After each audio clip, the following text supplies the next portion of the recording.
Hello. Hello, hello. Ani bonjour. Anishna.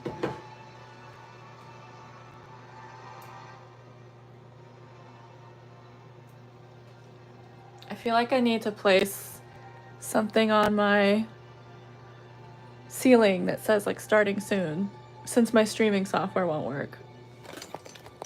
Oh, but what it do? Oh, I forgot to put the thing back up. Sorry again. Still can't have the streaming software figured out. I think it's just my laptop. My laptop is too small. It like needs these other equipment pieces that aren't in it. But hi, A-Bear and Orekwe. Yeah, I woke up this morning and it's sunny now, but it was really gloomy. And I can see snow on my car, but not as much snow as before. So yeah, this morning it was a lot more wintry and snowy, but I think the snow has stopped and the sun's come out, so the snow's melting away. Winter doesn't stop here until the middle of May. And our summer doesn't start until like mid to late June.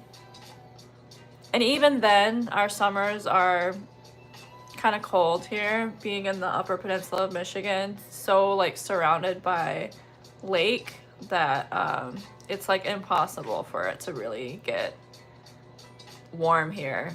Fun fact, my area, despite like lower Michigan being warmer and less snowy, my area, we have never hit 100 degrees Fahrenheit before. And we're often on the like top whatever list of cities in the United States that like receive the most snowfall each year. So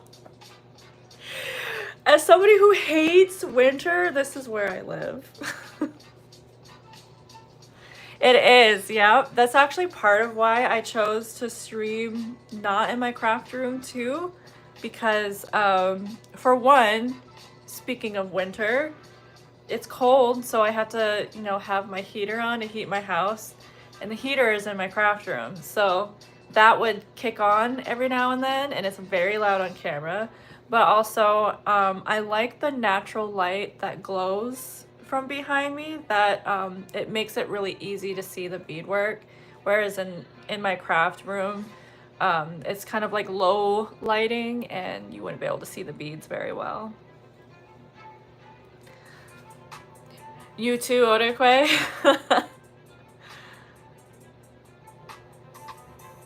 Yeah, it is sugar bush time. I've already been seeing some bags on trees.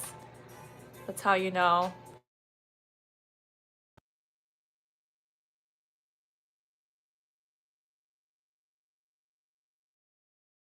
I have this week off of work, so it was nice to sleep in and devote some time to YouTube and other things that I have going on. It's pretty nice. So I have my coffee already. Wow.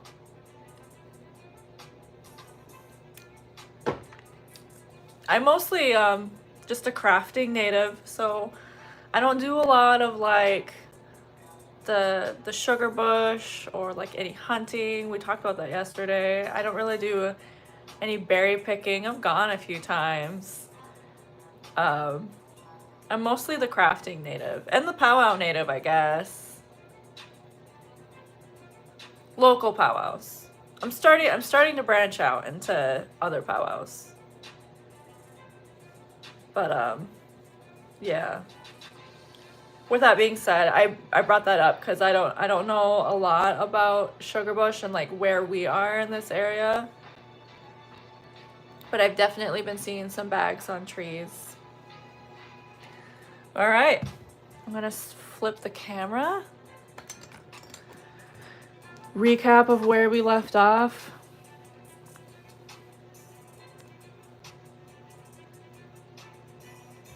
last night, or yesterday, I mean, we got a lot done. We got this portion of the green done, this black filled in.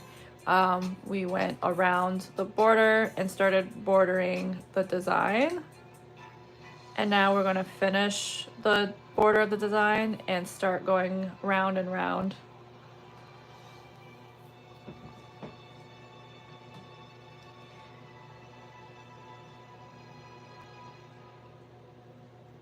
Iskagamisagan? Is that how you say that? Iskagamisagan? Iskagamisagan is my favorite time of year. So much work, but so much worth it. We got some blueberries, but we have raspberries in the yard to graze on.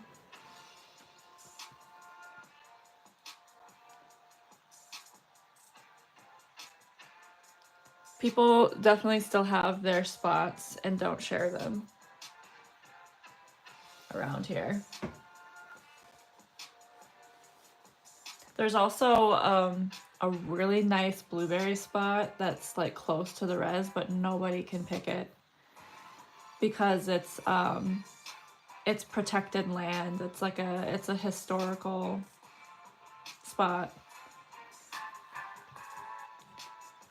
where we fought a bunch of Hods.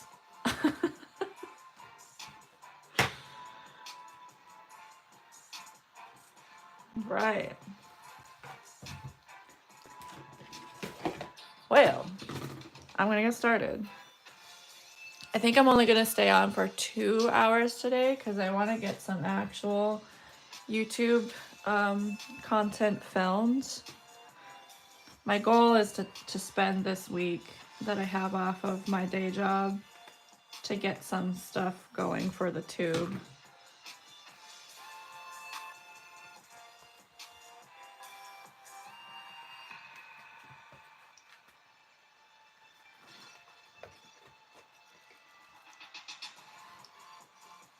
Oh, really? So you and your partner from different reses too? That's how me and mine are. I'm from Bay Mills and she's Sioux Tribe. If you know anything about the Northern Michigan tribes, I believe that's the tribe Journey is in. I think she's Sioux Tribe. Now I don't remember if she's Bay Mills or Sioux.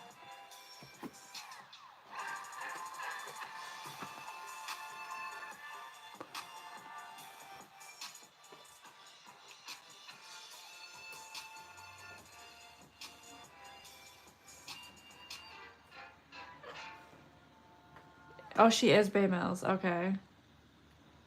Never mind. She's the same tribe as me. Like, I can't keep track. I had a job before, the job I had before the one I have now, where I often had to like report what tribe a person was in. We'd fill out an application for whatever together. And I quickly learned that I really needed to not assume what tribe somebody was in and ask them. Because I got surprised quite a few times. I was like, wait, what? You're not Bay Mills, or you're not Sioux Tribe, you're the other? Because we're basically the same. In fact, Sioux Tribe was a part of Bay Mills when the original tribes were founded in Michigan. Like, Bay Mills is one of the original, I forget how many there were in the 30s, but Sioux Tribe was a part of it, and they broke off in the 70s, I believe. I think part of the reason, Bear, that the land is protected right there is also because of like erosion and stuff. So they don't want people walking on it because of history preservation, but also because of the preservation of like that soil and land. I don't remember what's wrong with it.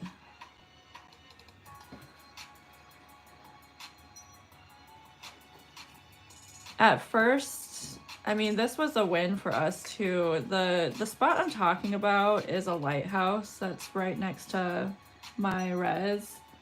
And it was just acquired by our tribe like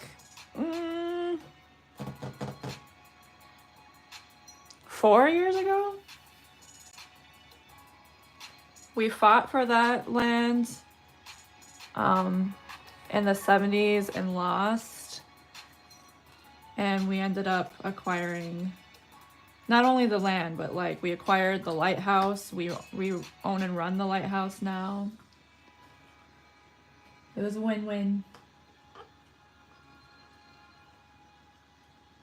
Lekker, oh yeah.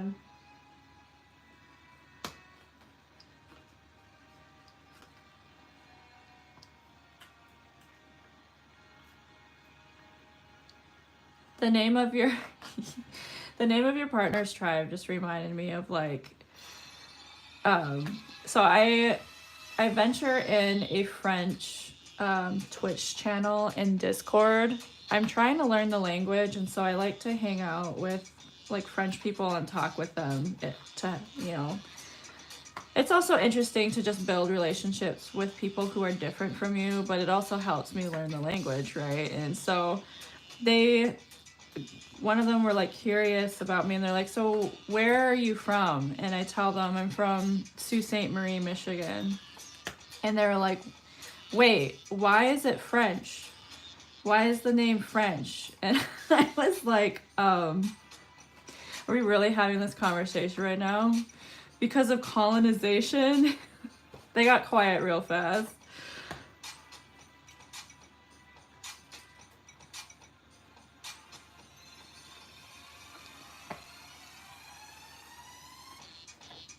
Doing decolonization work on the side.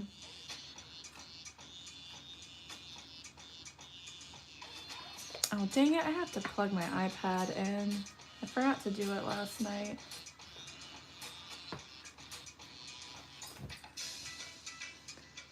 All right. No, a lot of Europeans don't think about Native Americans at all.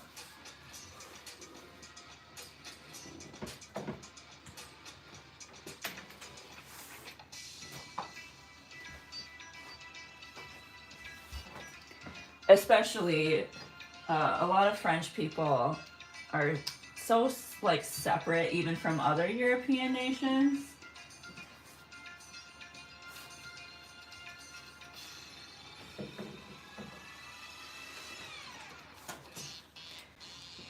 It's kind of ironic, to be honest. I really do talk with a lot of people throughout the world because of Twitch. I love it though. I love talking with all kinds of different people from different places. But like a lot of people hate Americans, and there's a widespread belief that Americans are very self-centered, and a lot of Americans really can be for a lot of different reasons, and I don't want to get into that because that's a long conversation, but I just find it ironic because nobody really acknowledges that it's kind of true for a lot of other countries as well. And as somebody who is not only like from the United States but is a Native American in the United States, I feel like that adds like a different sort of insight that I have about it that I'm sure a lot of you can relate to.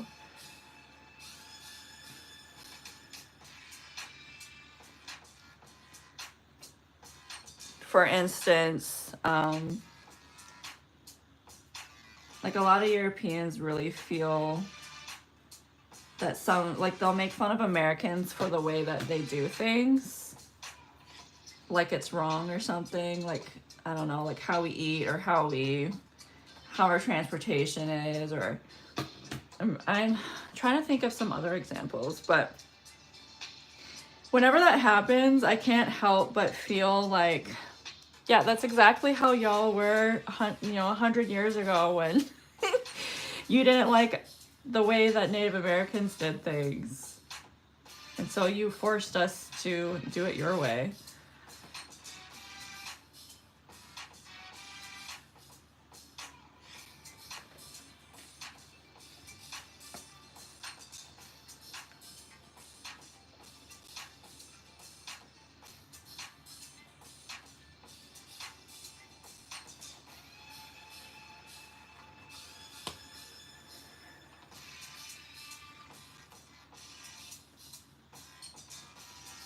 I wonder how they do say the ear part though. So when there's two L's together, it makes like a Y sound. I think the same is true for Spanish. So it's like oh hey, oh hey, or is it oh yeah, oh yeah, oh yeah, oh yeah? I think it's oh yeah.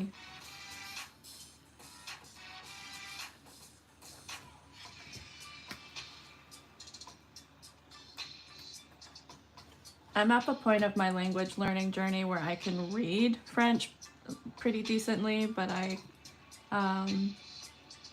need some pronunciation help and can't like recall words. I can understand words like when a word is, when I'm reading it and I know what the word is, but if I were to try to think of the word on my own, I struggle with that.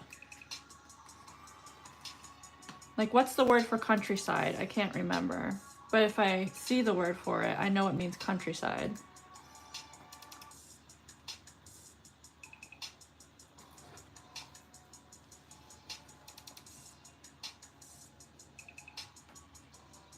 Okay, yeah, so like, oh hey, kutohei.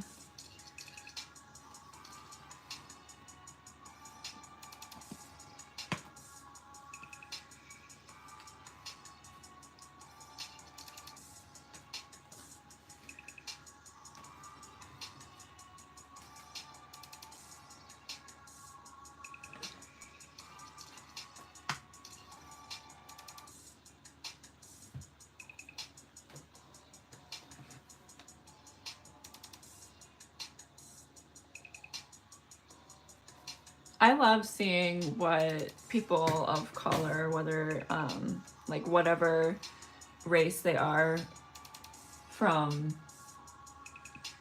who are in those European countries, talking about their experiences, because racism is definitely very different over there.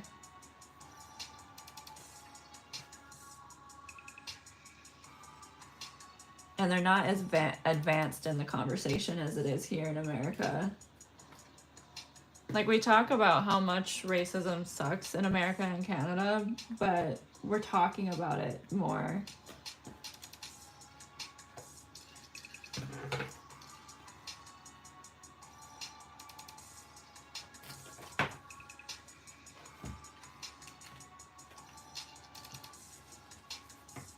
Whereas in Europe, they're like just beginning to have that conversation, basically.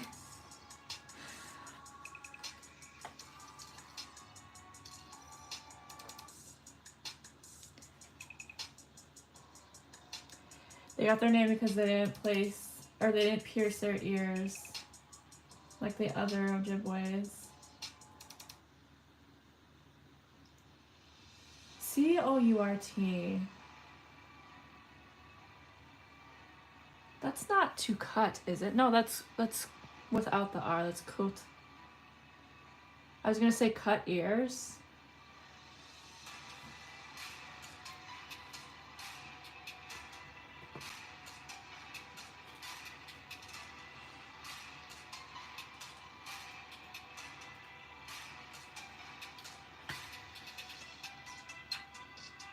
Oh, maybe it is cut ears.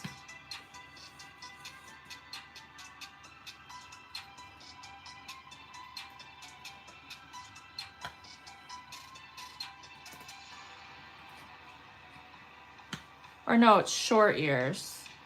Right, quartz is short. So coot is without the R.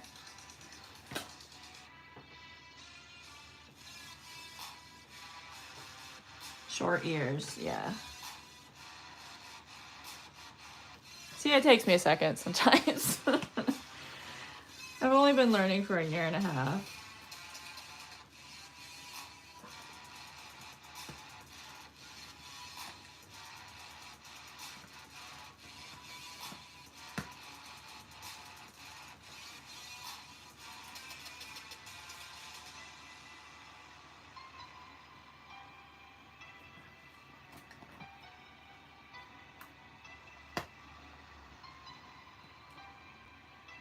That's more interesting than what the French did to our name. I mean, they didn't name like Bay Mills or whatever. Sault Ste. Marie is just named after the city, but Chippewa comes from the French not knowing or not being able to say Ojibwe.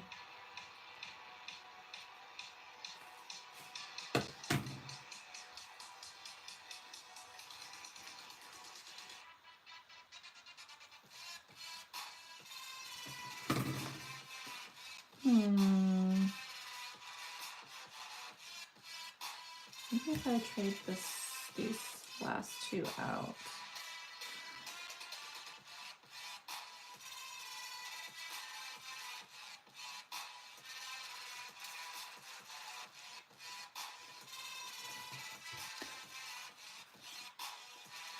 Yes, that's much better.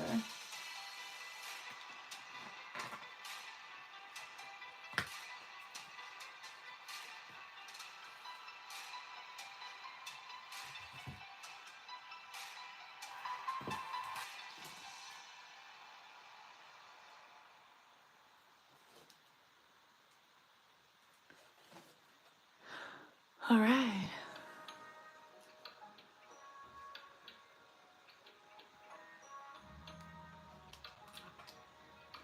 I know, and that's so infuriating. The whole like accent thing. Another thing that I do to help me learn the language is I'm on like French TikTok and also like French learning TikTok. So people who talk about the language and like help each other learn, right? And so I've seen a lot of conversation about this whole accent thing, about how French people hate when you don't speak their language right. And I just find that so infuriating because when they speak English, nobody goes, you know, what's a word that they don't say right? It's squirrel, not squirrel.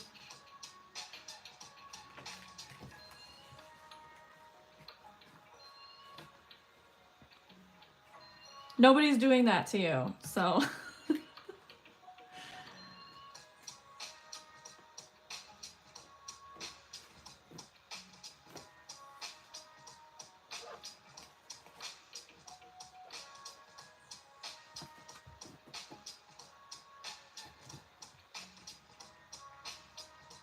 I do love the French, like I love how cunty the French are, but sometimes it's a little annoying.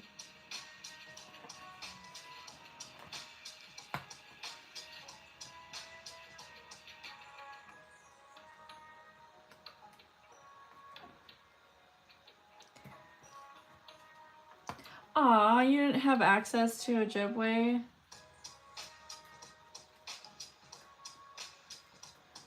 That sucks.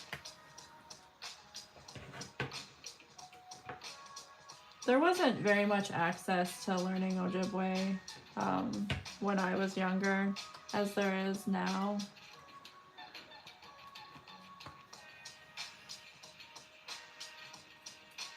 I know a lot of just like off words, and I can introduce myself,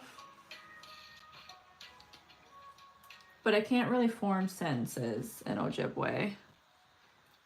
It's a very difficult language to learn.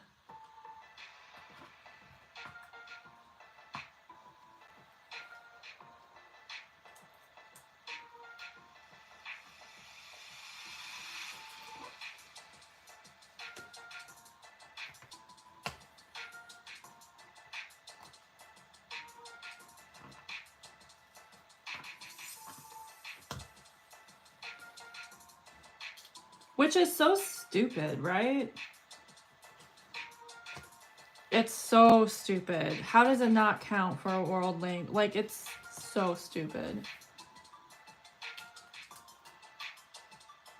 I want to say at the college that I graduated from CMU, Central Michigan University, and I want to say that they have they count Ojibwe as a world language and they offer Ojibwe courses. They're also right next to Sagchip tribe. So I wonder if Sagchip had anything to do with like advocating for that. But a lot of schools don't recognize it.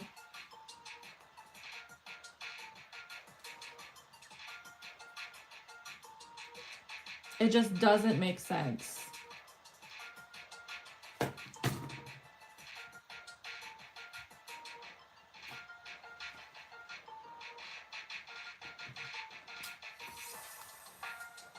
For all colleges,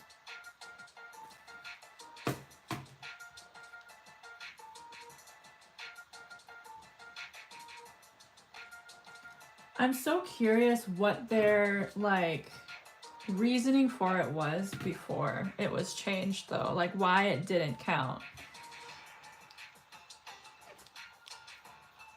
Unless the only reason that they could ever give was like, well, it wasn't written in a policy yet. And I was like, well, get it written then.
Yeah, I still feel like that's bogus though.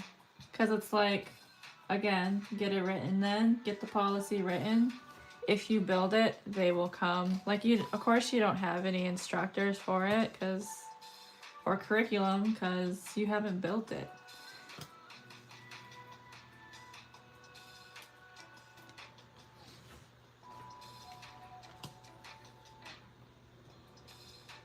Yeah, for real. Happy Women's Month to her.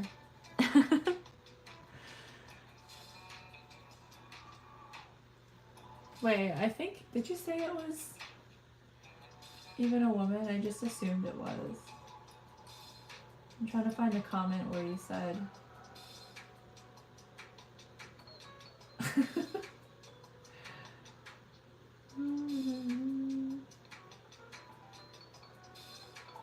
One of my cousins had to write her on college. Yes, okay.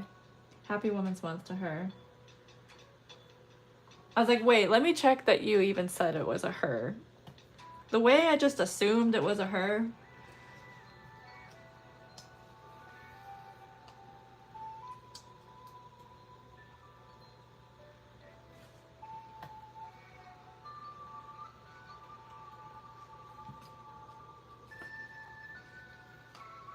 Hard agree, A-Bear, yeah.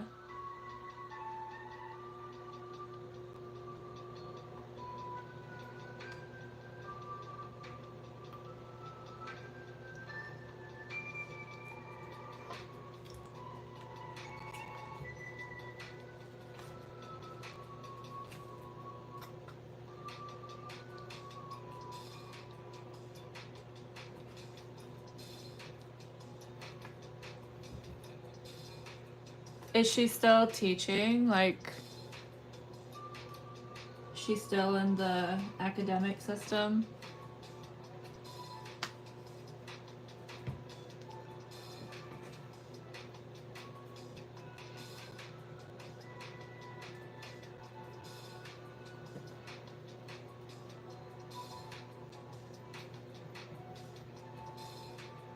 Oh, I hear a cat.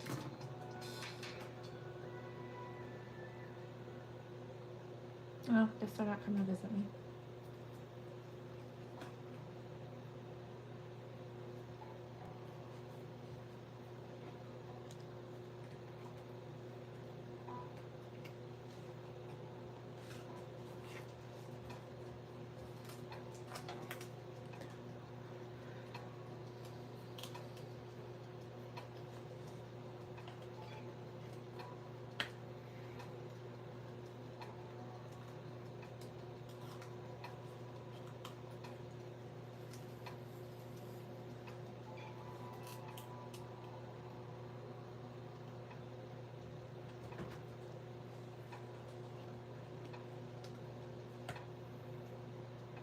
These dang cats, I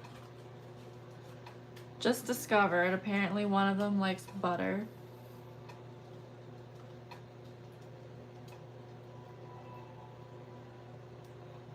I have like a little bowl of a butter stick on the counter and it has a lid on it, and I accidentally left the lid off, and I woke up this morning and seeing like a huge chunk of the butter missing. It's like one of them sat there and licked it for forever. So gross.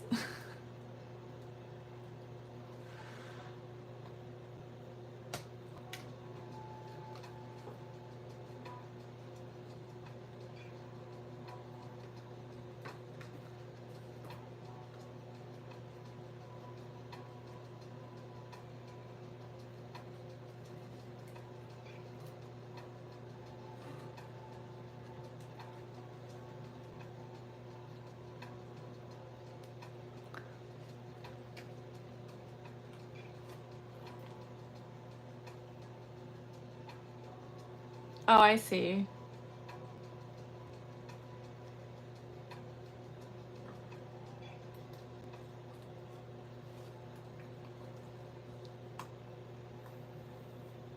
We have so many cousins. We can't be close with them all. Yeah, what is with cats and butter? They love oil and fat.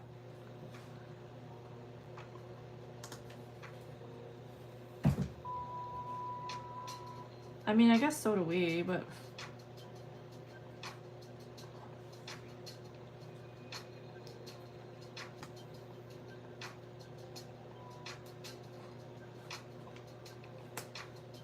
I'm not gonna sit there licking butter.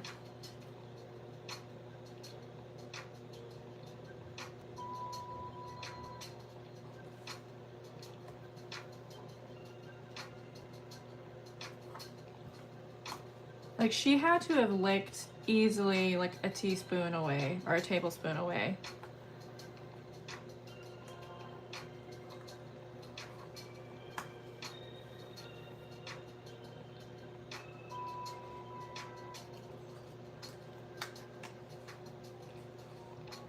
That's the thing. I don't feed them dry food. I feed them Fancy Feast wet food.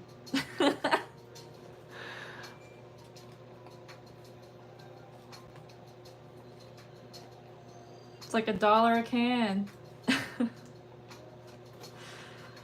I even change up the flavors for them. And they get tuna at night. Like, damn, cats, what else do I have to do for you?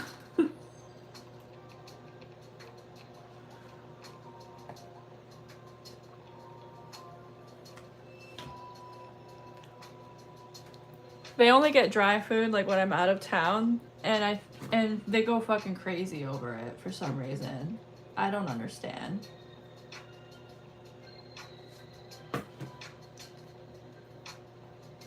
Same thing with their dry treats. Like, I have those Temptations like pebble treats, and all I have to do is shake the container and they're losing their minds. And they'll eat them so fast that I started making like little games out of their treats. So like, I might sprinkle some treats on the floor and then put a light bowl over top of it, or I'd put their treats in an empty peanut butter jar. But they figured that out. I would put the jar like kind of on its side, and you know, they would like stick their paw in the jar and scoop it out and then eat it. And they got so good at that that I was like, all right, I have to come up with a new challenge. So yesterday when I gave them some treats, I put the jar on the floor like face up. So they had to figure out how to like knock it over to get the treats out. The easiest way to find a cat and wake them up from their nap too. It's like, oh, you can't hear me calling your name, but if I shake this container, suddenly you have the best ears on earth.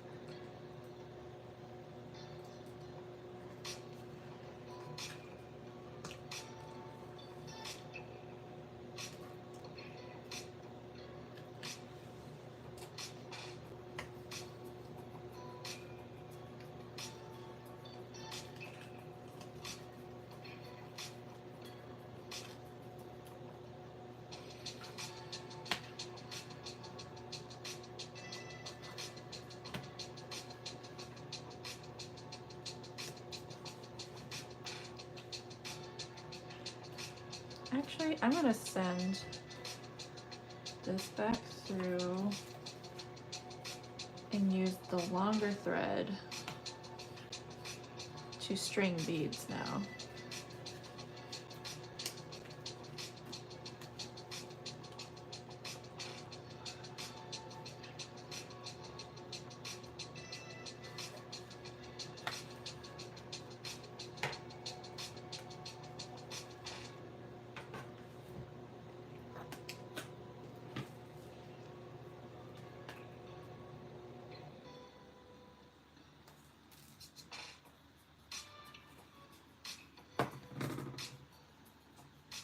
So are you working on anything today?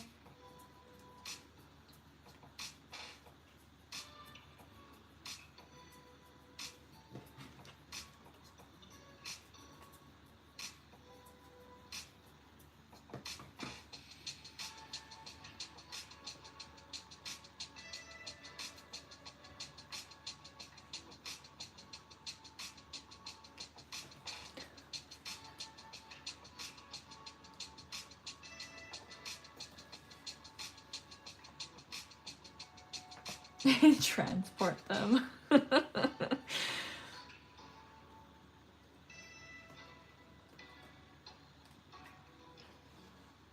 They just warp.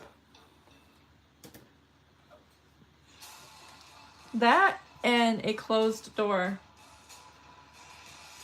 I go into the bathroom and I close that door. It's a crime. I am not a productive member of society if I close my bathroom door. They like to go in there and like sit in there while I'm using the bathroom or like while I'm taking a shower. The forever medallion.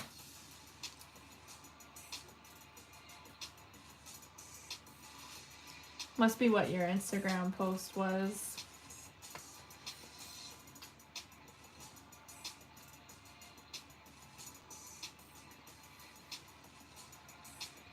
Well, good job.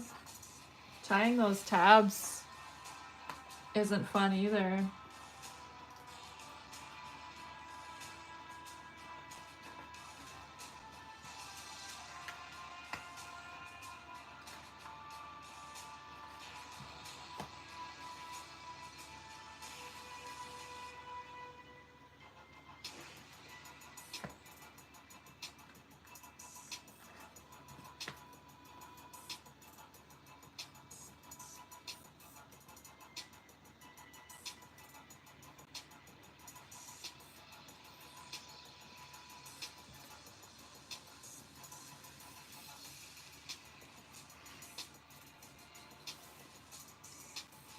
I'll never forget though the pickle earrings.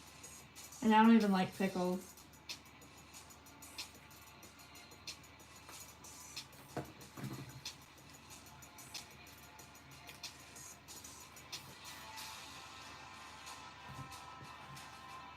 I just love fun things.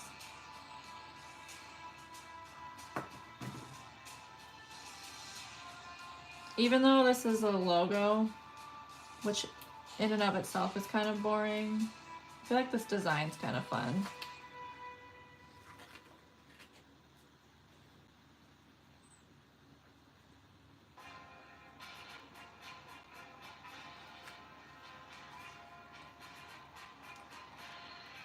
Oh man, good luck.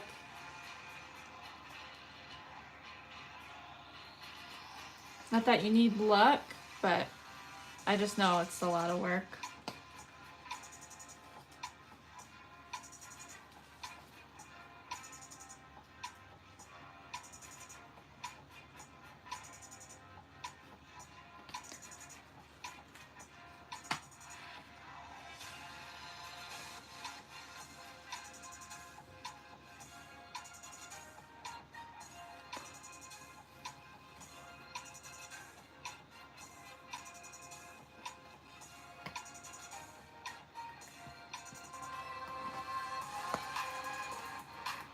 At this point, I feel like that's what I should be nicknaming the fish that I'm beading too. It's like the forever fish.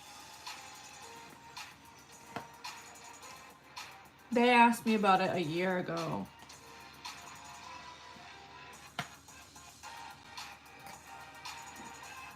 But because they didn't give a due date, that's what happened. I didn't have a deadline. Without a deadline, I just keep like, oh, I'll do later. Oh, I'll work on it some more later. And then later just never comes. So now I'm trying to use getting paid as motivation because I have a lot of expenses coming up.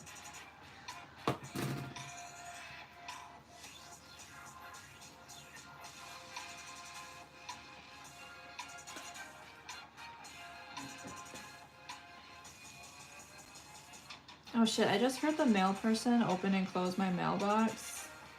I just remembered it's Monday.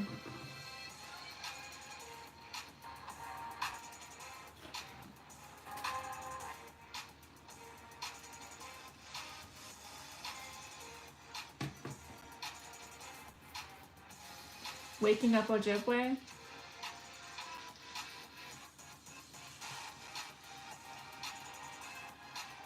Yeah, I feel like I need that. I'm gonna need that too. I'm gonna have to start saying that. Please no more take my time. I need a deadline. And you know what's funny is I did just commission 2 people for art. Not personally, but for my work. And I did tell them like, well, only one of them had a deadline, but it was a very soft deadline. I'm like, I just need it before like the end of June. And they're like, cool, bet.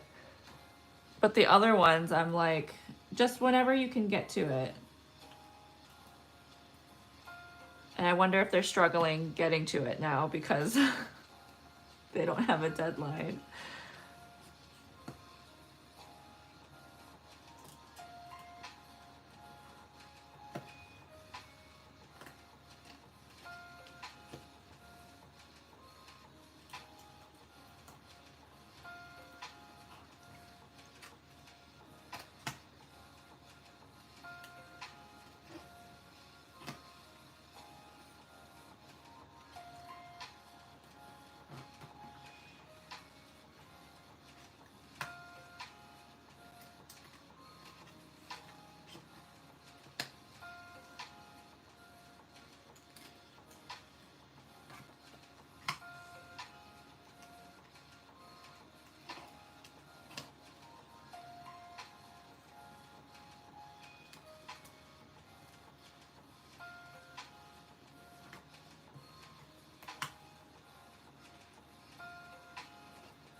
What's the channel about, the Waking Up Ojibwe? Is it a language channel or is it for something else?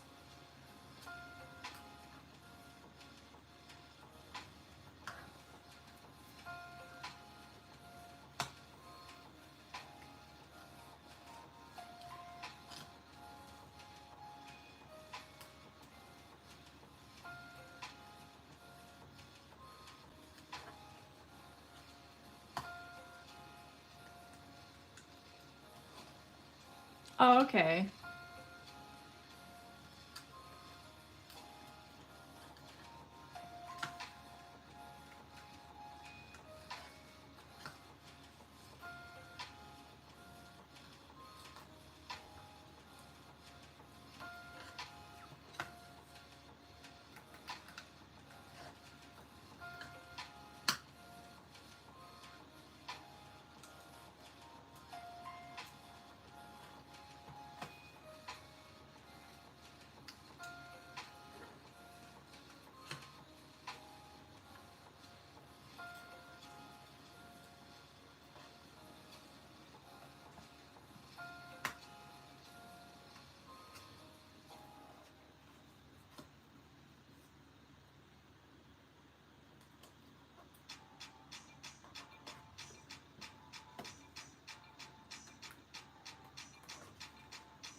That's a really cute name for a language channel, though.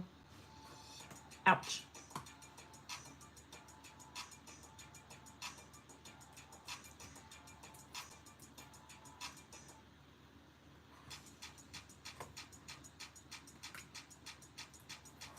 They're like, you're gonna learn so much here. You're just gonna wake up Ojibwe.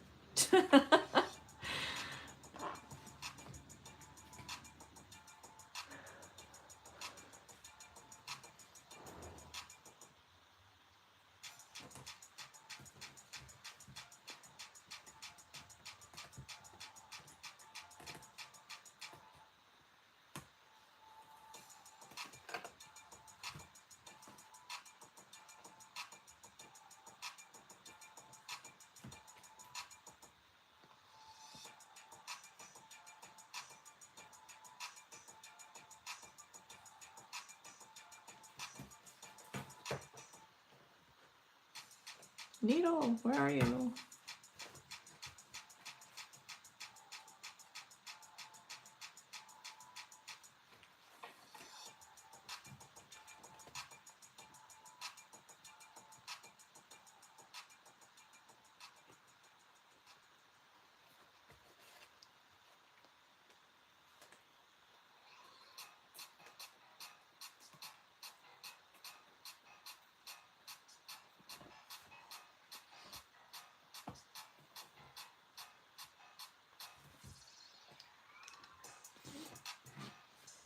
I've never had dreams where the language was ever spoken. Usually, whenever I have any sort of like, how do you refer to dreams that you feel like were visits or mean things? It's like no words are ever spoken. It's just like a feeling. You're like just feeling the message.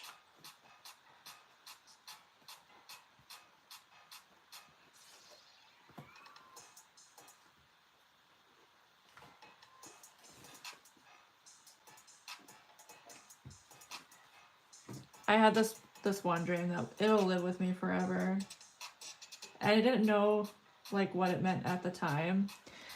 But I had like this being visit me. I couldn't really see them. All I could see was like their silhouette. Like it stuck with me so much that I've drawn it, actually. But I could see their silhouette, and they had like long, kind of frizzy hair, and they had 2 feathers hanging from their hair. And they told me to lay tobacco down every day. And I was like, all right, bet. And so shortly after that, a healer came to work in the community. He like travels through different communities. I almost wonder if Orekwe knows them. His name's Keith. I think he's from Red Lake, maybe? He travels through multiple tribes anyways. And so I went to talk to him, and he was like, yeah, so do that. Anyways, 2 months later, COVID hit.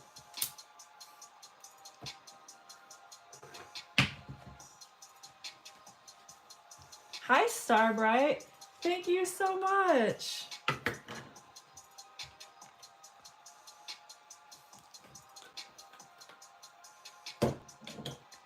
I try.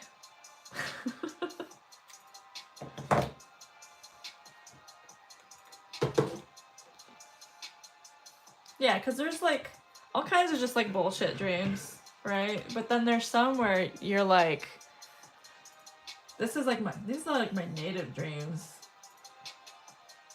These are my niche dreams. That's what I'm gonna start calling them, actually, niche dreams.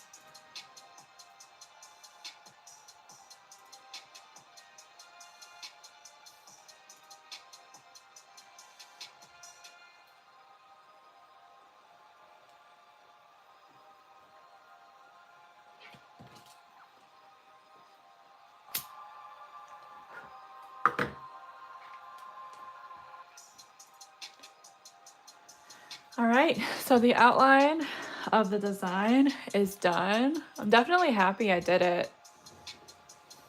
I think it certainly does make it pop more, like chat was saying, and I also think it's gonna help me not let the background clash with the design too much.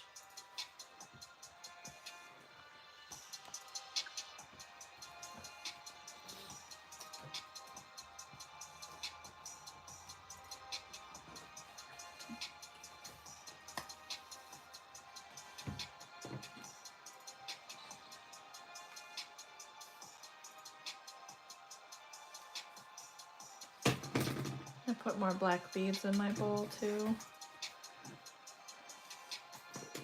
I have so many black beads. I currently store them in a old hair dye container.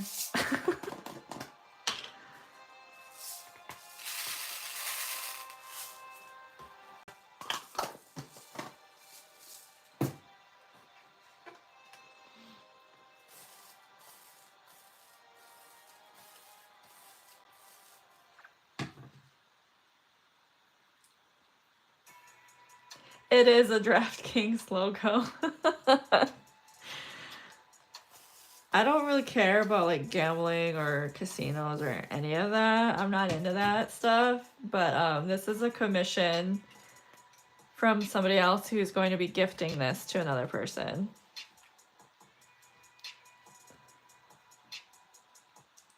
Crocheting is fun though. I crochet as well. I haven't done it in quite a while, but I've made quite a few crochet things. Oh, I forgot to end this string.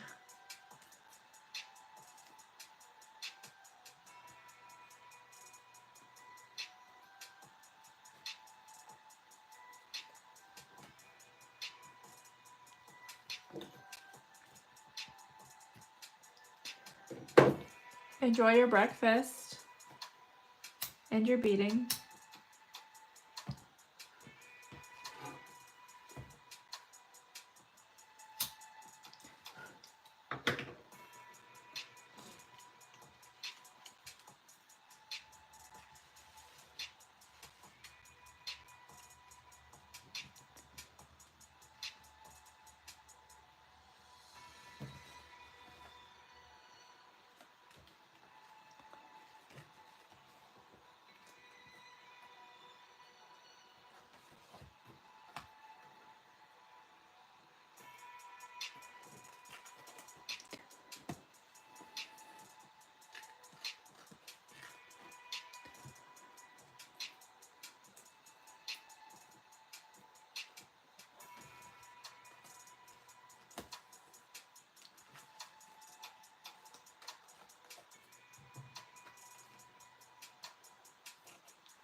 Oh man.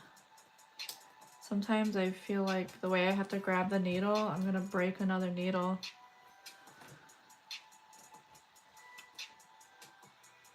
Maybe it's the paper.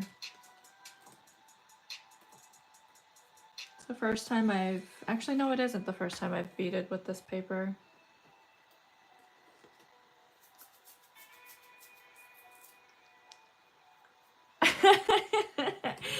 Trying it out as you're cooking so much that you've basically had a whole meal already before it's even done.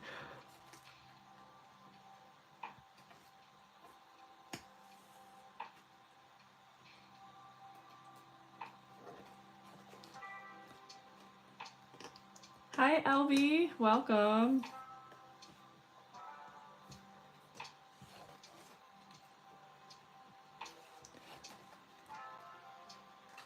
We getting that beading done today.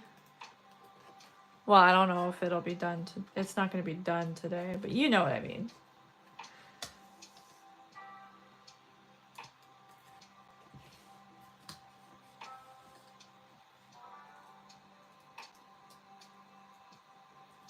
You just switch this song. It's going to make me fall asleep. There we go.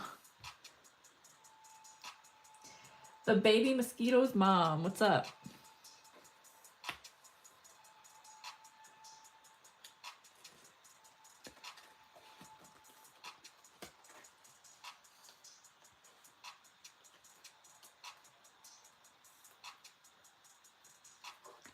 Your username just made me think of some other YouTube channels that I watch where they have like a Patreon, right? And so they'll read off the usernames of people who support them on Patreon.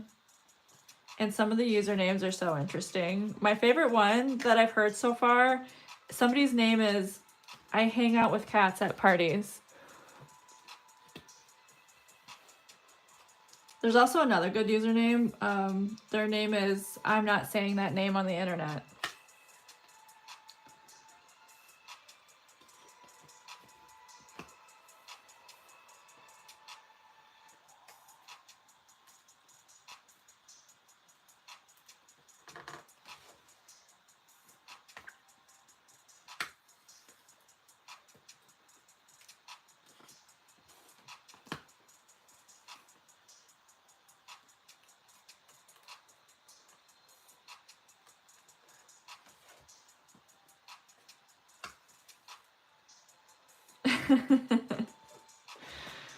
And you know what? I relate to them.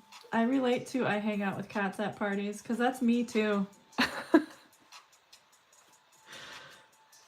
I will 100%, if I know there's a cat in the house, I'm like, where's your cat? We must be friends.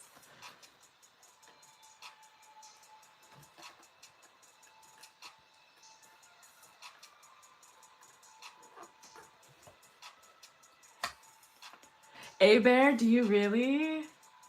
The one I'm talking about is called Prickly Alpaca. She's amazing. She does a lot of cosplay and artwork and just making random pieces of, like, she makes a lot of really cool corsets and stuff. Yes!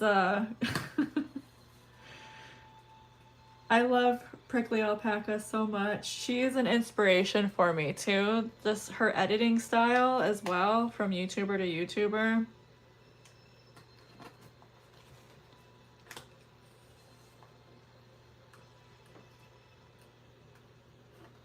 I've tried to employ some of her editing tactics in my own videos.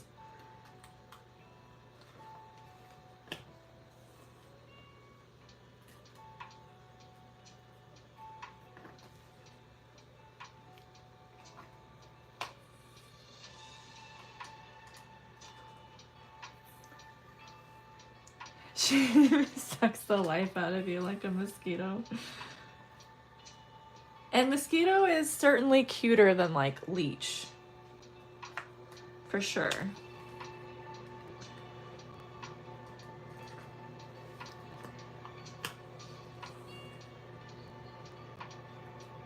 Watch your next child. You'll call them the baby leech.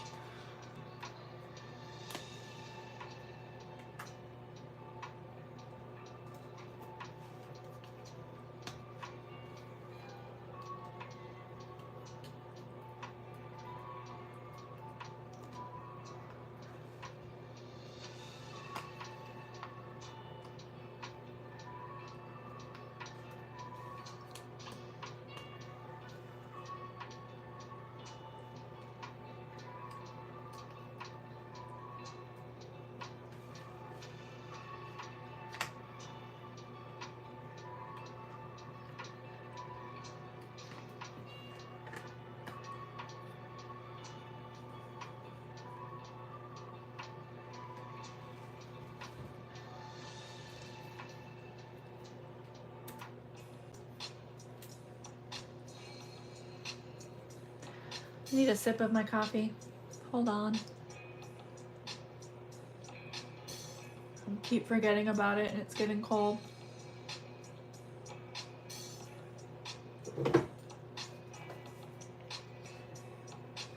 Oh, that sun is coming out.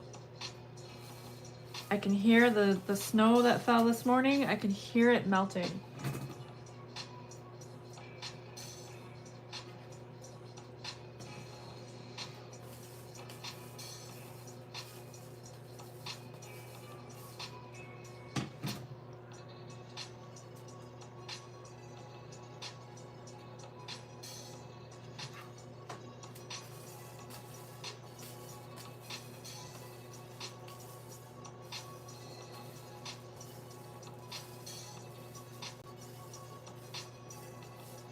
Come on.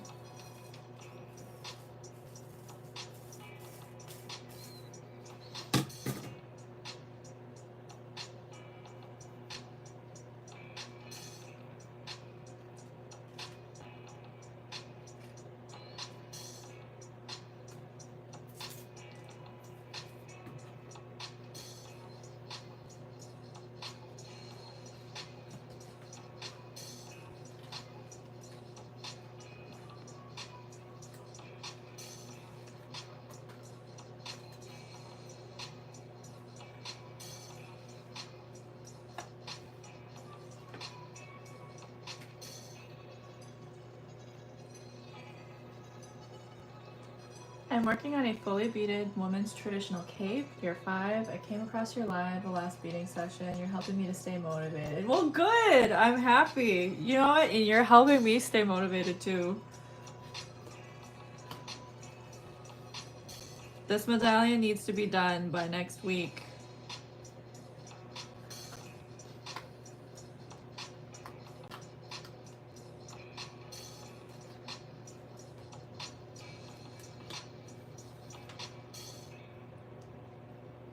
And if you have Instagram, please share a photo of your cape and like tag me in it or in the comments or something so I can see it. A fully beaded cape is so badass. I get so many compliments on mine.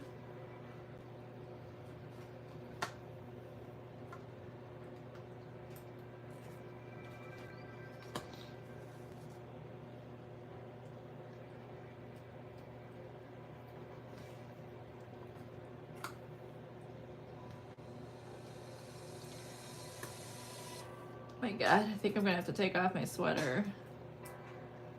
The sun is beating on me.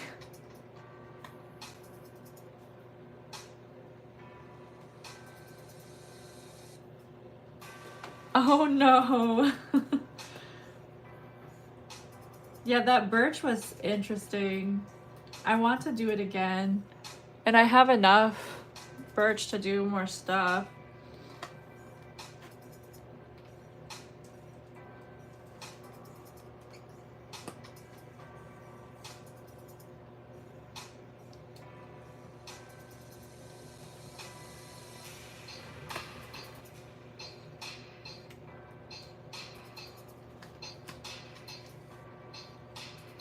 You know what? We cheer to you too, A-Bear. I don't play that game myself. I do have friends that play it though.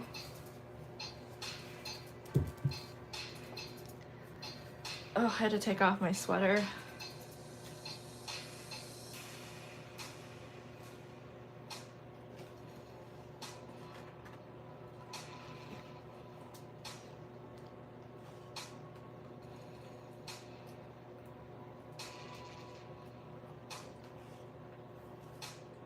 Oh, if I do something with like a birch bark.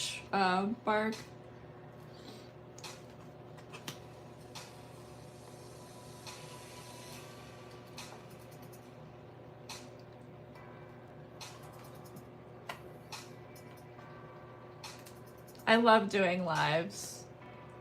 They definitely are going to happen more often now that I have just more like setup and availability for it.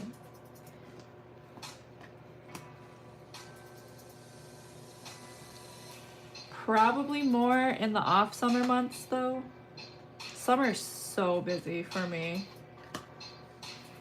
I jam pack my schedule.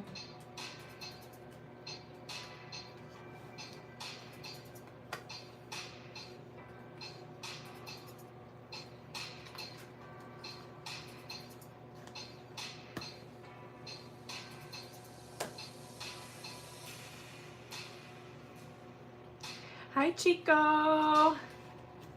What time is it in Las Vegas right now? Las Vegas is mountain time, right? So that's like 11.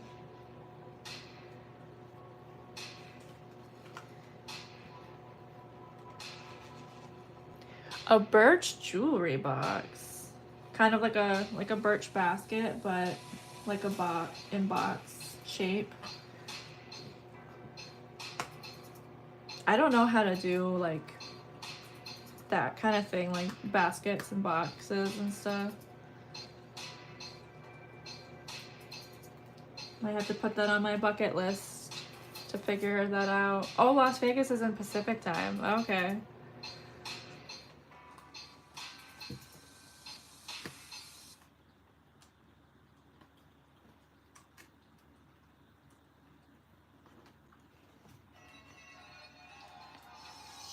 I realized last night that all of the whole like stream schedule this week, it's all at noon, and I didn't realize that might leave people out who can only like come hang out in the evening, so I might have an evening stream this week. I just need to figure out what day. I don't think it'll be tonight though. $1,000 online? No. What?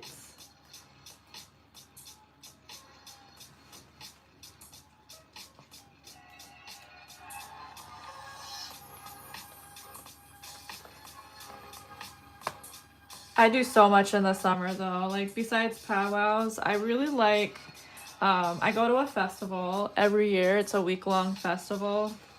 It's an EDM festival. And I also really like going to the Ren Fair. That's usually an end of summer thing though. That's when the Ren Fair is in Michigan. And then me and my friends would always like, there's always just like 1 or 2 off trips that we take to like, I don't know, go to a bigger city and like go to some clubs there or something.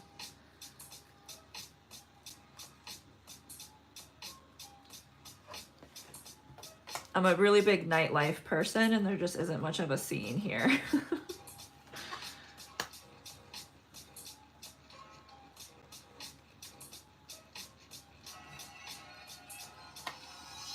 We have to drive at least like 5 hours to get to a place that has that kind of fun, so yeah, I do a lot in the summers. Although I'm not sure how many of those trips my friends and I will be taking this summer. One of them has an internship in another city. So excited for them. One of them passed away in November of last year. And then I have a really big trip to Europe right in the beginning of summer.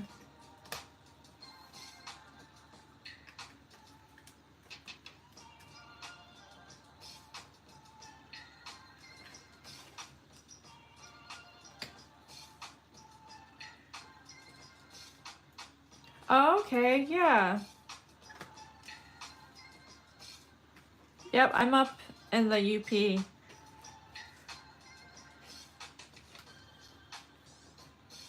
I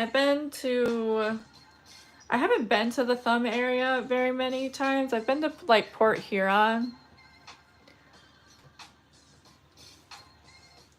And I don't think I've ever actually visited Saginaw, like stayed there and stuff. I've only passed through it.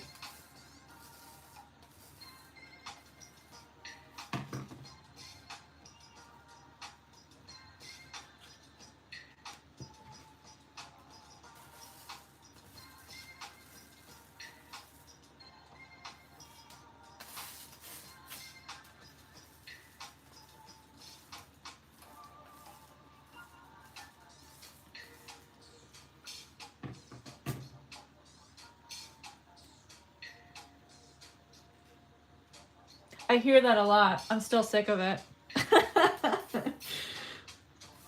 Like, I'm ready for warmth. That's my problem. I'm ready for warmth and to not have to deal with so much snow.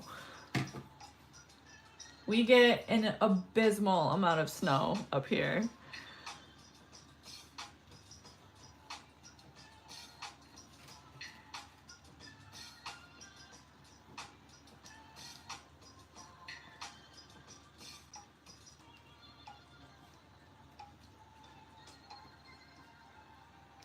Okay, I'll have to look into that. If you want to like suggest a powwow too, I want to start messaging some powwow committees and seeing if they can work out something, or if they help me get there, then I can vlog their powwow.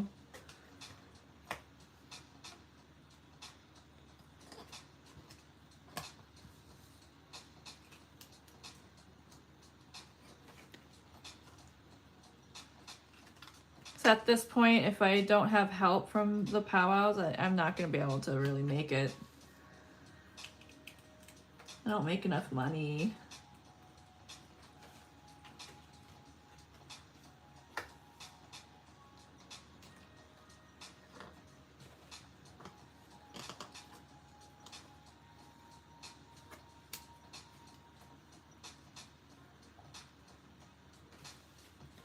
Samson Cree Nation, all right.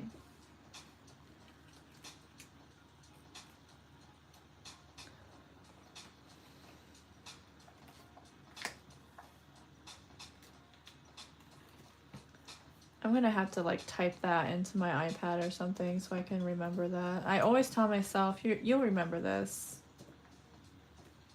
Go to look it up later and don't remember. There. I just typed it into the Google search bar. That's what I'm gonna use to remember.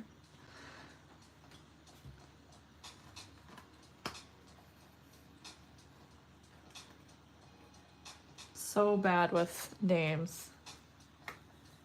People, places, things.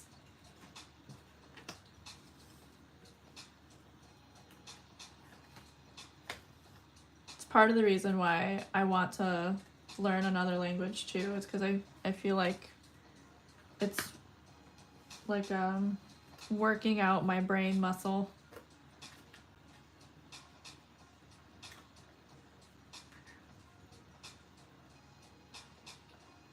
Tail is stuck. There we go.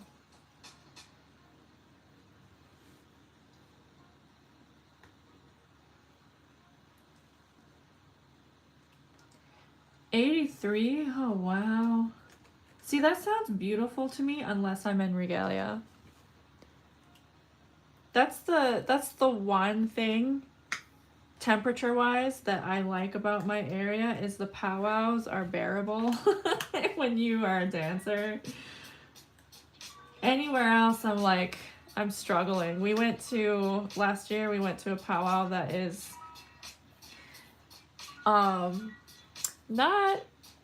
it's like almost to the southern border of Michigan, so like almost bordering Illinois and Indiana. And it was like 90 that day, and I was like, oh, I'm too northern for this. Although it wasn't just me, I guess, because one of the elder veterans that were carrying a flag, he passed out during Grand Entry.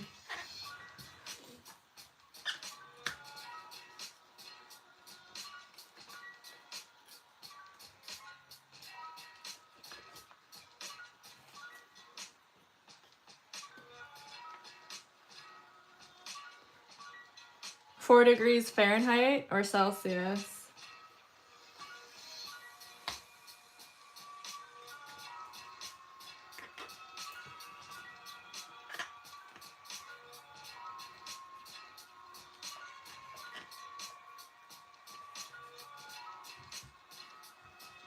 Come on. Actually, I think 4 degrees Fahrenheit and Celsius are around the same degree. I've been trying to train my brain to understand Celsius, so I switched the weather app on my phone. I switched it to Celsius because my brain only understands Fahrenheit right now.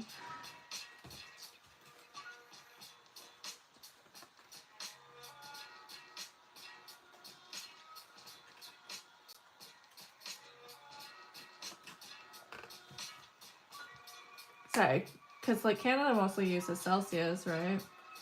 Oh, okay.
Doing the fill of projects like this is always interesting to me because it like feels so slow but also feels so fast.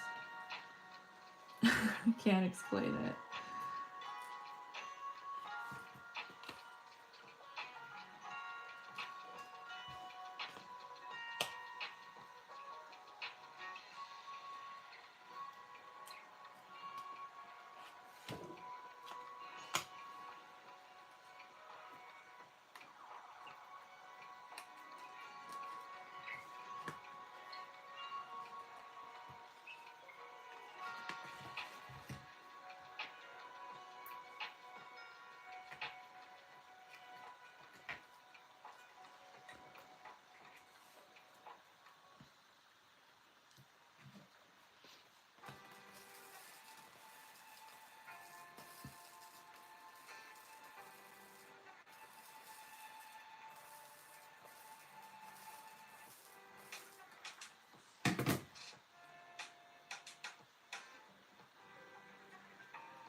Hi, kitty.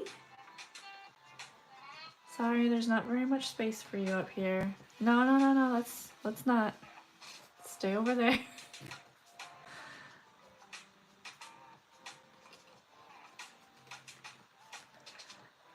There's no fitting and sitting today. Oh man. The thread fell out of my needle.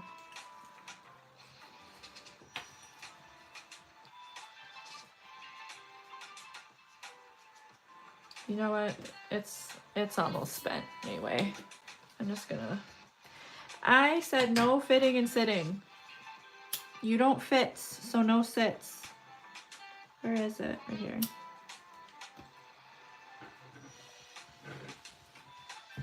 He didn't listen to me. He's sitting.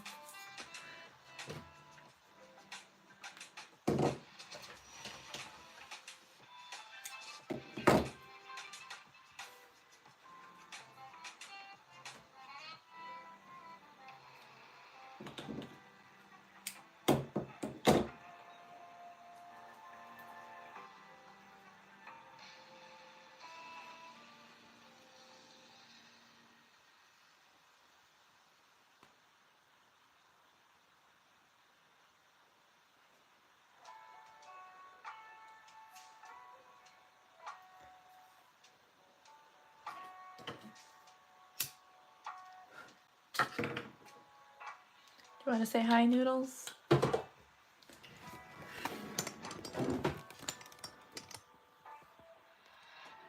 Say hi.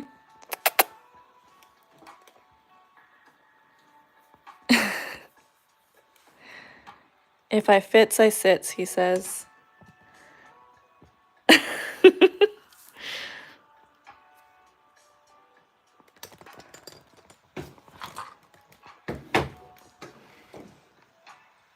Oh, did it go upside down? No, okay. The work itself is upside down, not the camera. Got it.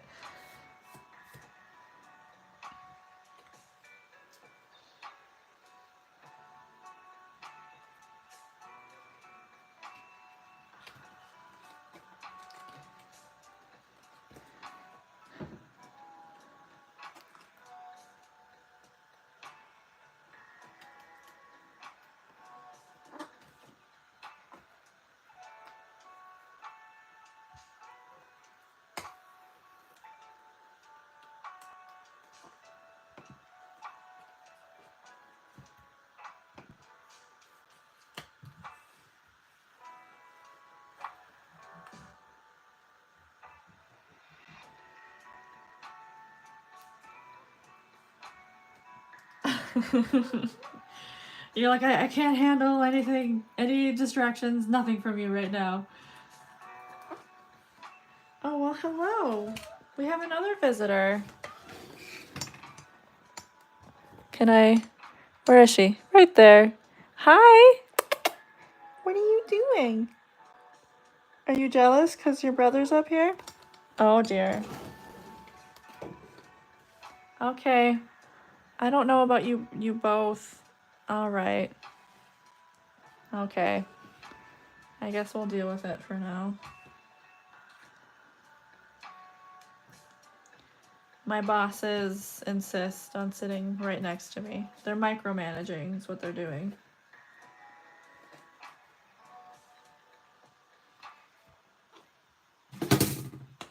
Not you almost spilling my beads.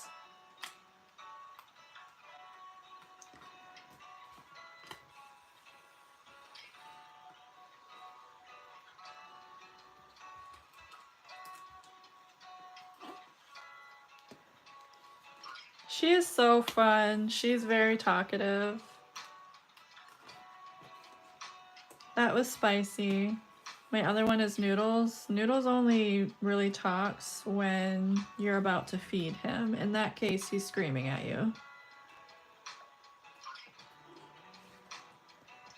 She is. She's a tortie.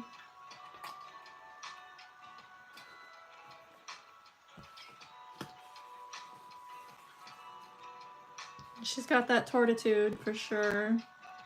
Hence the name Spicy.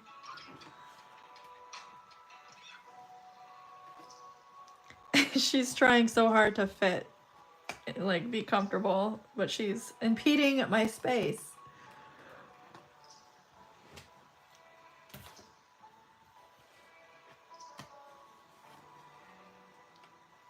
She is really smart. She can open doors, and I don't mean in like a can like turn the doorknob kind of way. Just compared to other cats, I feel like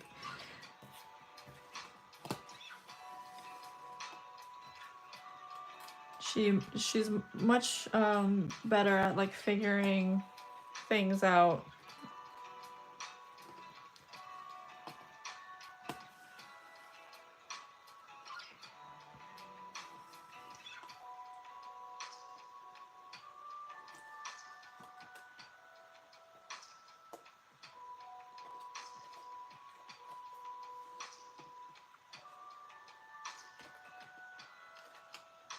And then black cats are just sweet. Aren't you, Noodles? Are you a sweet boy? He's facing away from me now. I think he feels like I called him dumb or something. You're not dumb.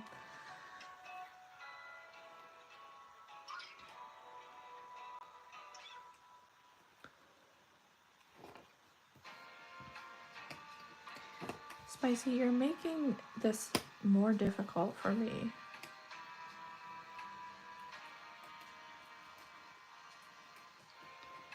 I can't move my hand like to the left.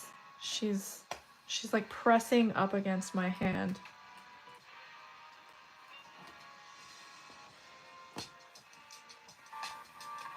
Aw, Pumpkin. Dogs love Pumpkin too.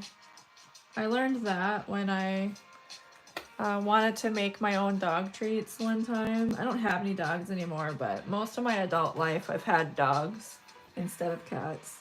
But I went to go make them dog treats one time, and a lot of dog treat recipes have pumpkin for the base.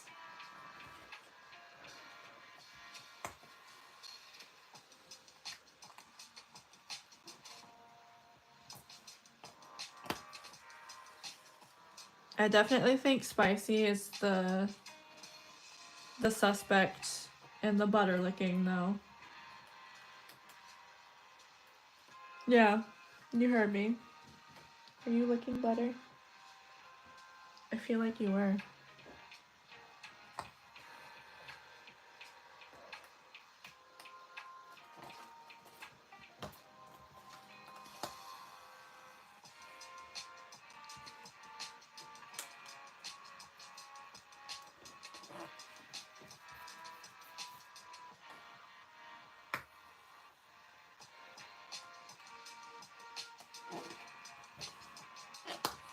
Do you believe that your cats are native? Because I do. These are native cats.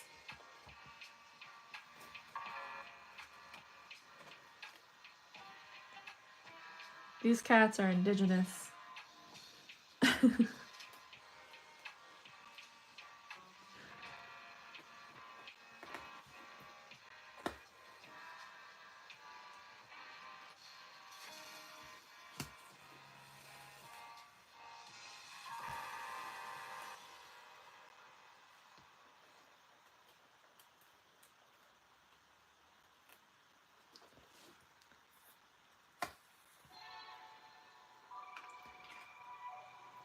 Yes, Nietzsche cats, for real.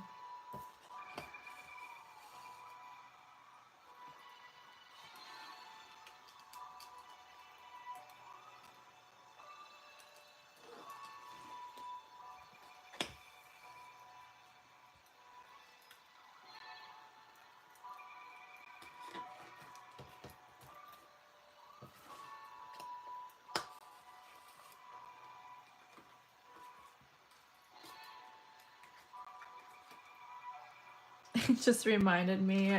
I have such a problem with TikTok. I use a lot of TikTok, but it's Ramadan right now, so I've been getting a lot of funny TikToks about like my Muslim cat confused why we're eating at 4 a.m. without them. And I'm like, yes, the Muslims believe that their cats are Muslim too. Just like we believe our cats are native.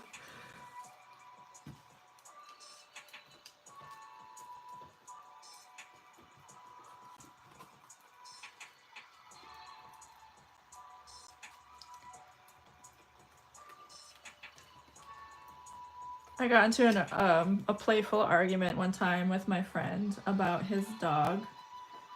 He has like, I forget what kind of dog it is, but it's one of those small breeds. It's like kind of small and a little fluffy. Maybe it's like a Shih Tzu or something. But we got into an argument about letting your dog sleep on the bed with you or like be on the couch. He won't let the dog sleep on the bed or be on the couch. And I'm like, what is wrong with you? This is her home too. And like, she's not even gross either. You can't even blame it on dogs being gross because she's like this little yippy dog. And he's like, no, you don't understand. My dog is black. He's a black man. And he's like, my dog is black and we don't do that. She doesn't do that. And that was so funny to me because his dog is like completely white. Like Snow White.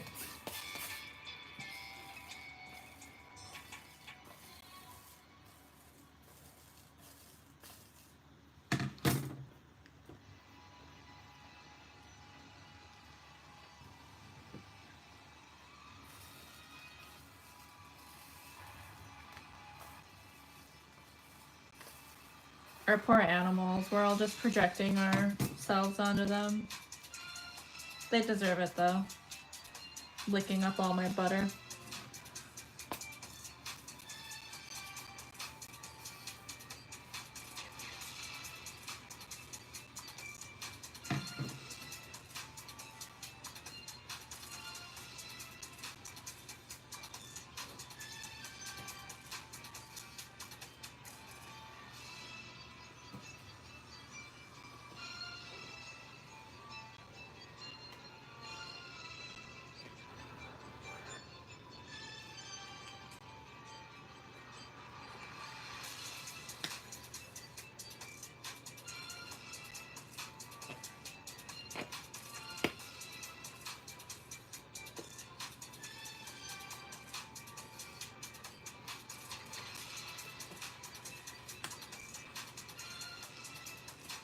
I feel like these lives are almost like an entryway to my brain for anybody who watches.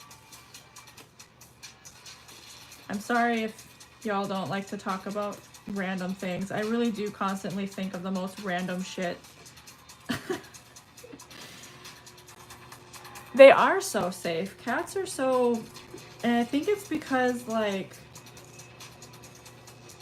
they have boundaries. And they're usually just so gentle. Even cats that don't like want a lot of human interaction, they still just have like a gentle aura about them. Like cats don't have to be near you or cuddle you or touch you to be gentle with you.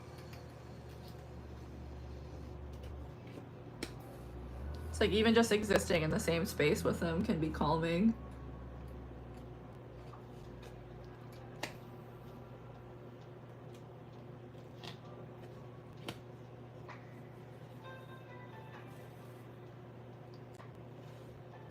I've had 7 dogs and I didn't get a cat in my adult life anyway until I was 30. Noodles is my first cat as an adult. And when I got him, I still had a dog. I had a little disabled pug. Like, he had to use a wheelchair. That's how disabled he was. Poor little dude. And I just giggle because he was a fat little pug and he was so stupid but so kind. And yeah. Oh, my nail caught the string. But yeah, after he passed away, because I mean, he had health problems, so he didn't get to live very long. I think he was about 5 when he passed away, 5 or 6. But once he passed away, I was like, okay, I think I'm done with dogs now. I think from here on out, I'm only going to have cats. And I don't really care to have any other type of pet, like birds or whatever. I do have an affection for guinea pigs though. I think they're so stinking cute. I would love to have a guinea pig or two, but I want cats more, and cats and guinea pigs just don't mix in my opinion. At least not with my lifestyle. I have to leave the house a lot, so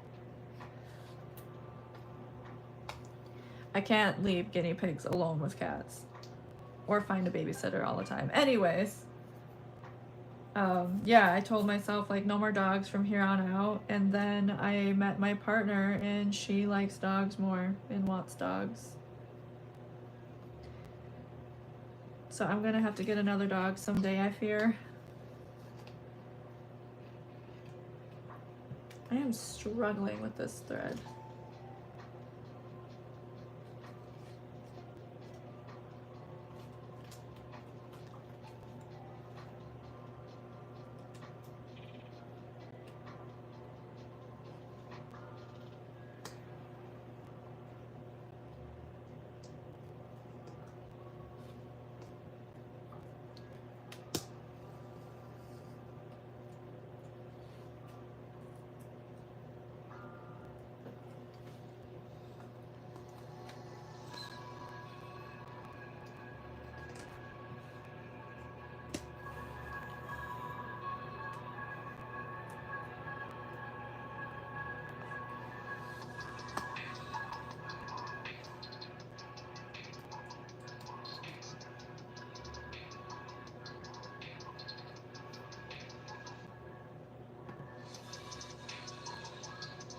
Is that a cat emoji? I have to get close to see.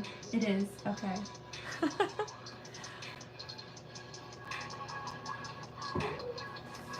Oh, finally she moved and I can spread out my arm. Man. I was in such an awkward position for so long.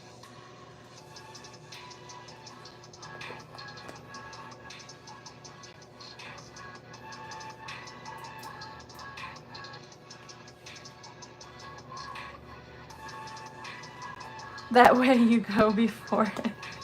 I did foster a dog that whose owner passed away. It's kind of a sweet story if you think about it, because I mean, I wouldn't necessarily call myself a foster for that dog. I think it was more of like a hospice, to be honest. It was an old lady and she had an old pug. This pug was so elderly when I got her. But the old lady passed away and none of her family could take care of her.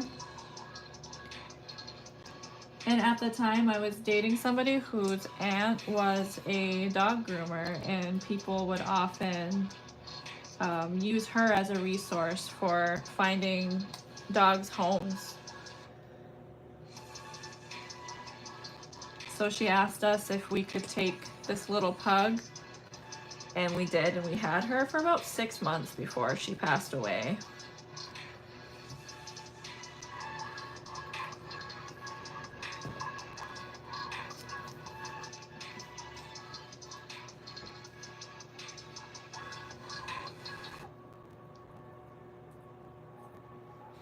And the way that I acquired my last pug, it was rather similar. The aunt also was asked to find a home for this pug, and so she asked us.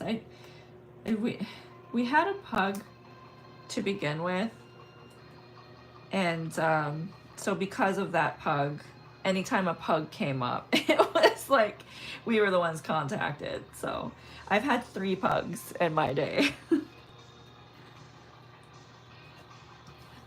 But the pug that, the last pug that I had, he wasn't owned by the person that passed away. He was owned by a family who had a family member pass away, and they had to take in that family member's dog, and that dog didn't get along with the pug. So instead of finding a home for the new dog, they rehomed the pug. So they said. But I think that it was actually the health problems that made them rehome the pug, and they didn't tell us about the health problems either. We had to discover that on our own. Which is that's messed up, to be honest. You have to be honest about that kind of thing.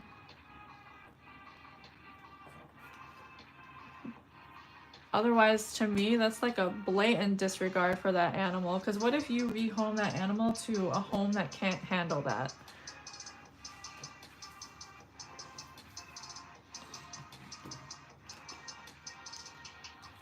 In general, yeah, the breathing is more labored for them because of their snout.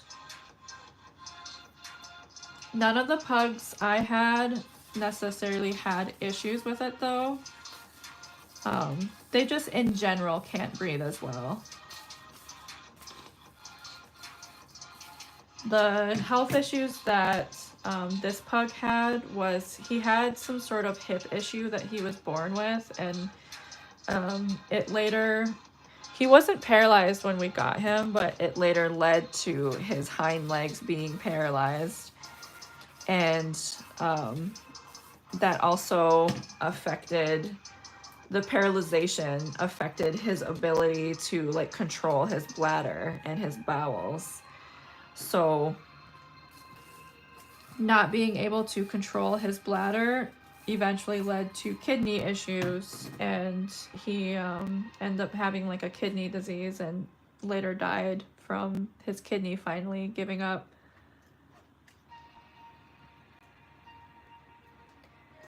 At least the vet thinks that he was born with it. She did say that it is possible that he might have sustained an injury. And I personally think that it probably was an injury just because of how quickly it came on, how quickly he went from like walking to not walking. And then on top of that, the family giving him up because they said that he wasn't, that him and the new dog had problems. So I almost wonder if something happened where the new dog like injured him, and that's how he ended up becoming like paralyzed and stuff.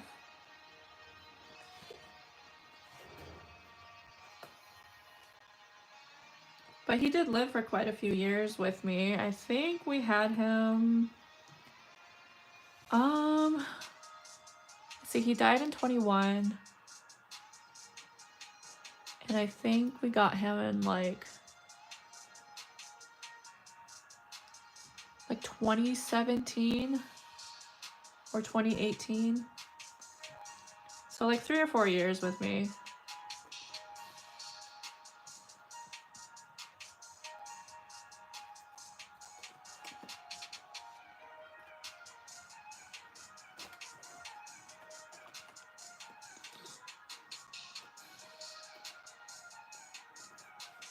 And that was really hard.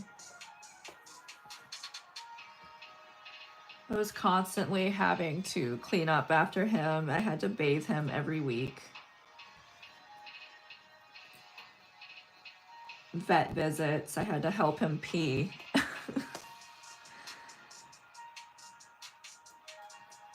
It just wasn't enough. So that was my last dog I ever had, and then I swore off dogs. I think it was just so much work.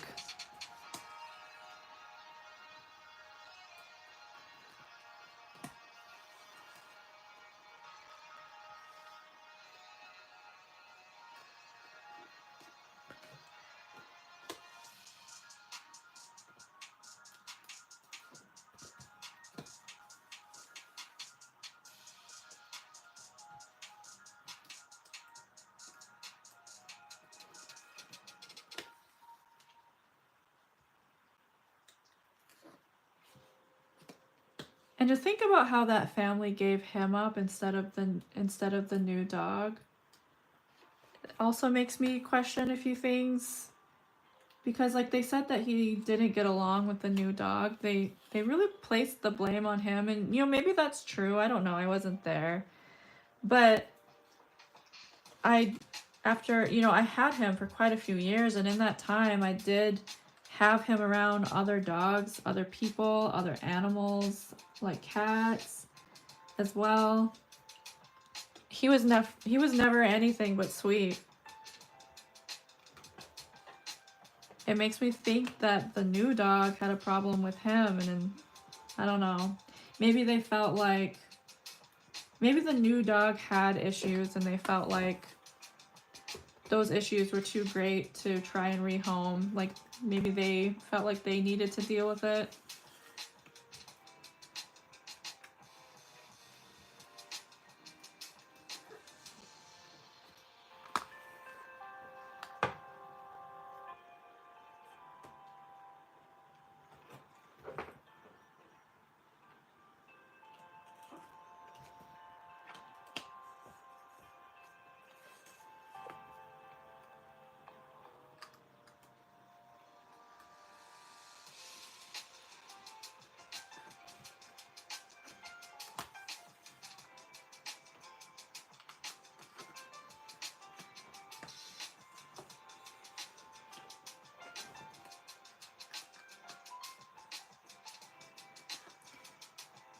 I have Spicy crawling on the chair that I'm sitting on now.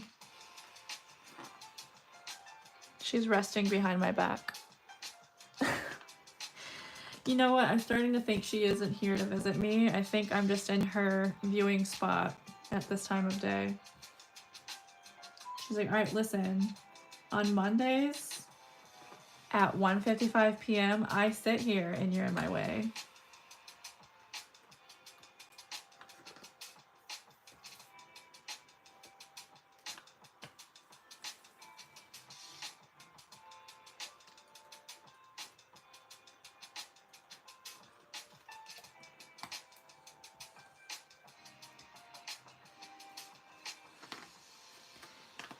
Yeah, I had a friend who I'm no longer friends with anymore do that. She was lonely and so decided to get a cat. Decided she didn't want the cat anymore and took it back. She only had that cat for like a month.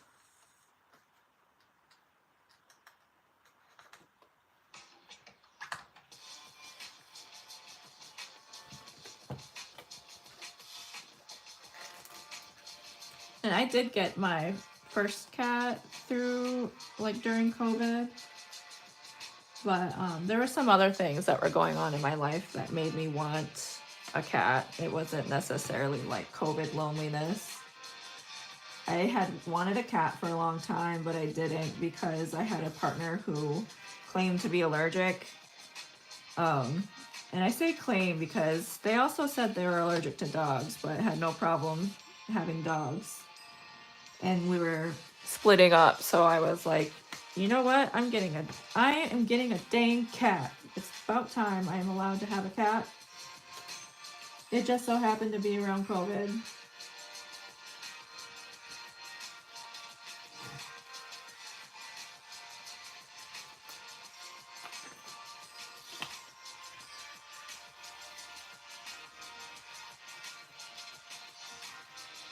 I grew up with cats. I love cats. I didn't even have a dog until I was like 15.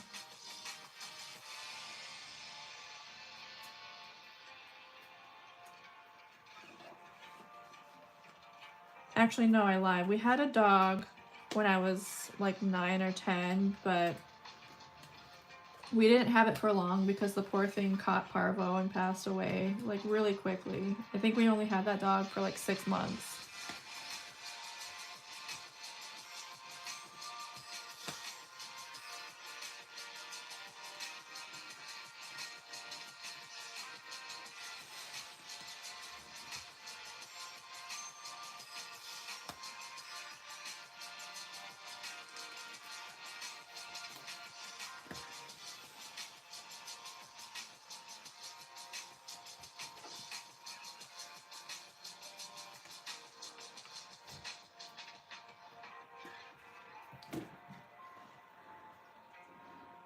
Let's see, I wonder if I feel like two thinner ones can fit in that spot.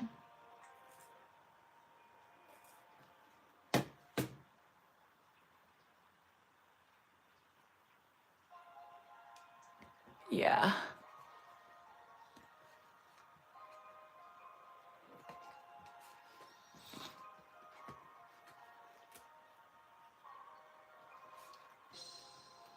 think I'm gonna have to make one go sideways though.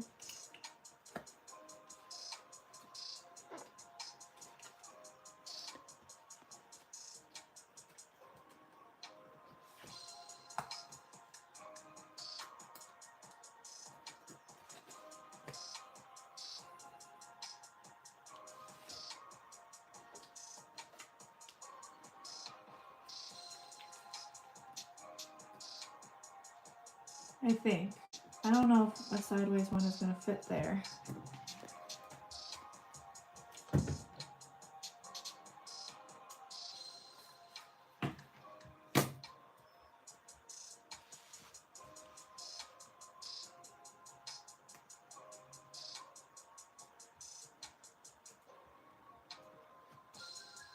All right, it will fit.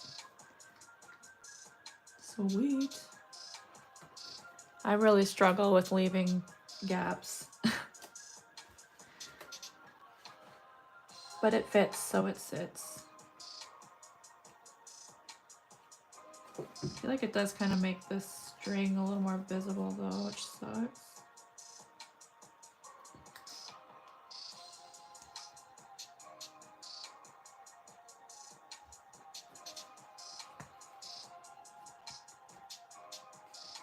Just send another thread through it and see if I can tack it down tighter. If not, then I might just have to take a Sharpie to it later.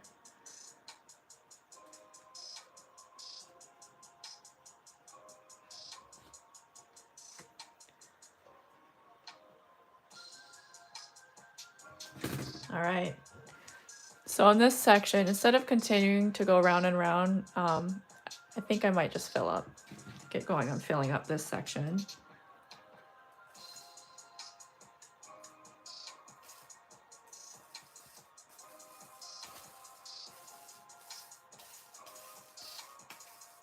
Either way works, but I think it's just a psychological thing. It'll make me feel more like accomplished and like I'm getting more done if I can see things filled.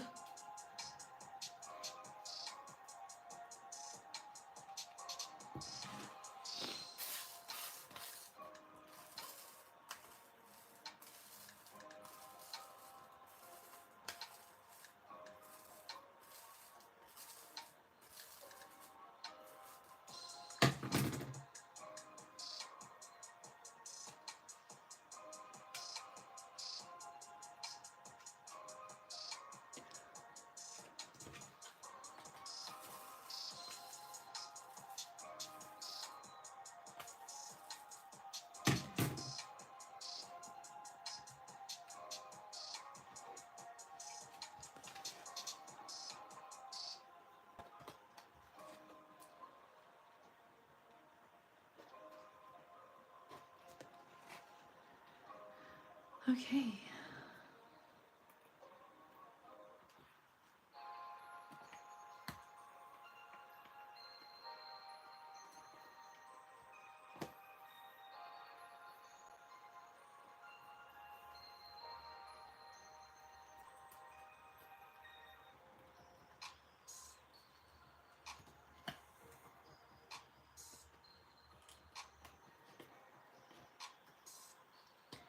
The sun went away and now I'm cold again.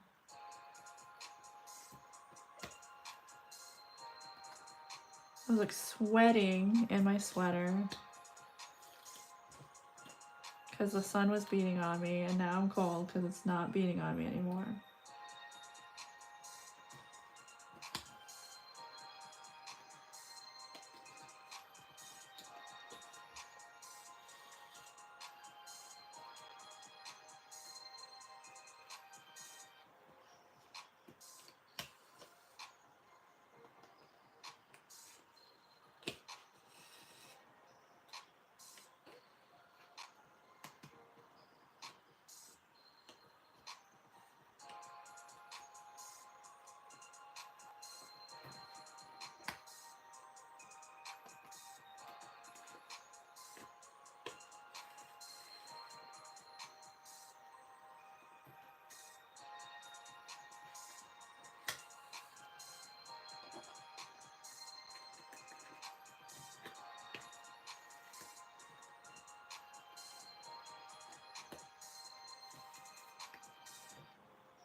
And one day my Siamese followed me home in 2016 and our big kitty we rescued from being dumped off and attacked by dogs. Oh my goodness.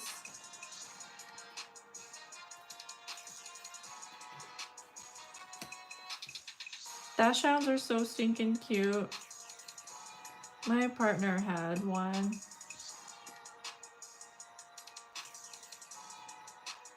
She gets so attached to her dogs too. Like she still has their photos hanging in our bedroom. She's got like a little spot for them on her dresser where their cremated ashes are and pictures of them. I'm like, girl, are you sure you can handle another dog? And one of them was a dachshund.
It's still fast, even though their legs be little.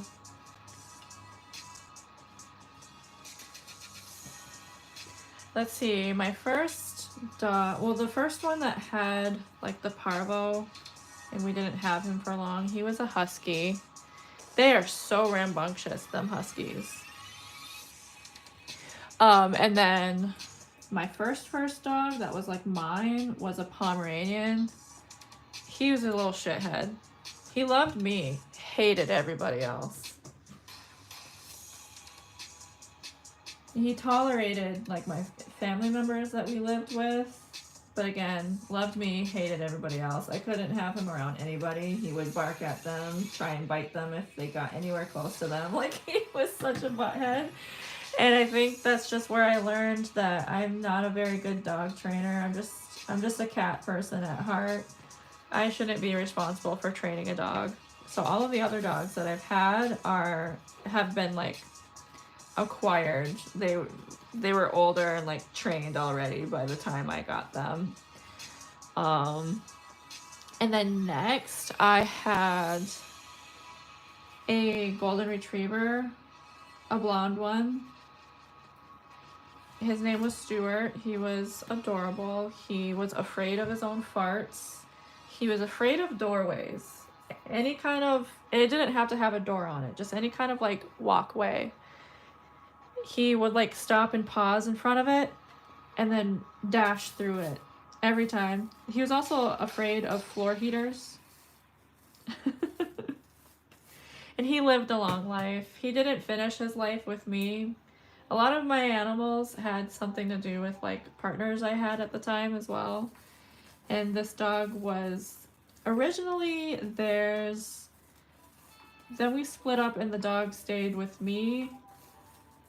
But then they took the dog back. So yeah. And then somewhere along the lines while I had that dog, I also had a Chihuahua. It was like a little tiny dark brown Chihuahua. Yeah, he was afraid of his own farts. He always knew when Stuart farted because he would just be like chilling and then all of a sudden he like jumps and kind of twirls around for a second trying to get to his rear area. Very like chase your tail, you know. But yeah, at the same time that I had him, I acquired a Chihuahua named Theodore. Again, through this same partner, their brother got a Chihuahua for his wife, and then they abandoned the Chihuahua. So I started taking care of the Chihuahua. Sadly, I think he was stolen, to be honest, because he never ran away. I like let him out one day, and then he just disappeared.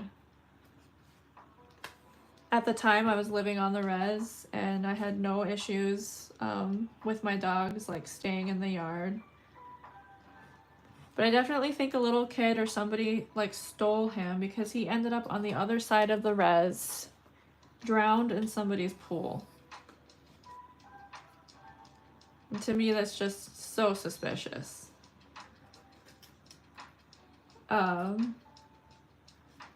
And then I had my first pug. Her name was Maddie, and then I had another golden retriever, but he was like a chocolate brown.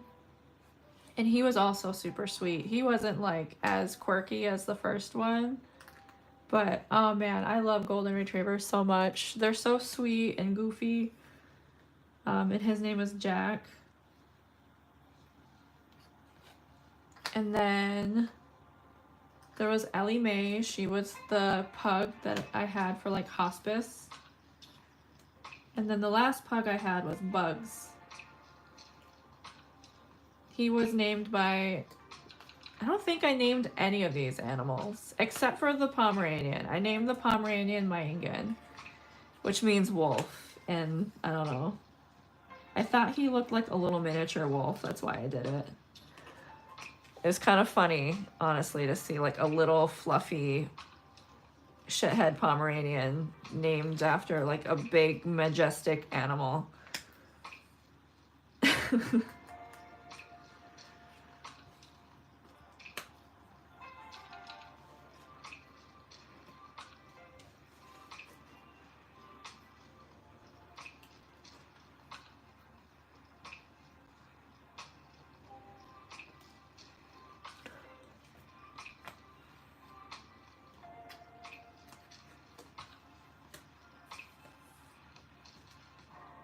My partner did have a dog when we first started dating too, but he had health problems, so he lived to be, I think, like a year and a half before it finally took him. She did everything that she could. She spent so much money on vet visits and medications and giving him like special diets, and just took the best care of him.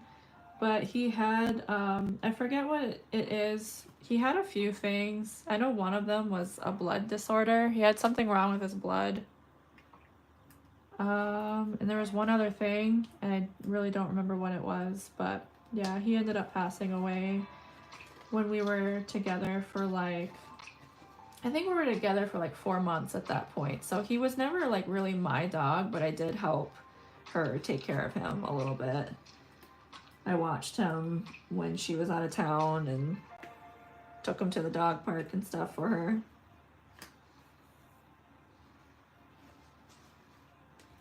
And he was a husky, a very loud and rambunctious, high energy husky. Huskies are pretty, but man, they have, as a cat person, they have a little too much energy for me.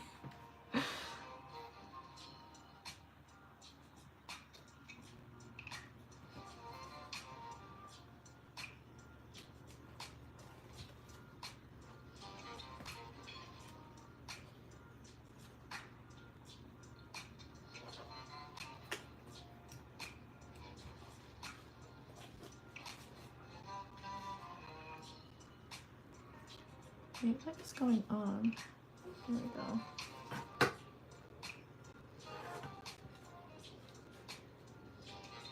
Did he eat trees? I don't know. He definitely ate a lot. I remember one time she texted me, she was freaking out because he ate a bunch of turkey poop and then ran up to her and licked her face, and she just had zero time to react. And she like, yeah, I had both my cats by the time I met her. And so she would like try to bring her dog over, and we had to lock him away from the kitty litter because he would eat the cat poop.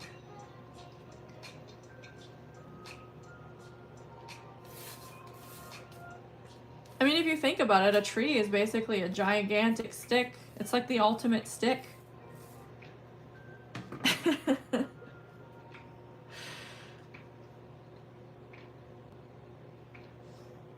Maybe it makes them feel accomplished to be handling a stick of such size.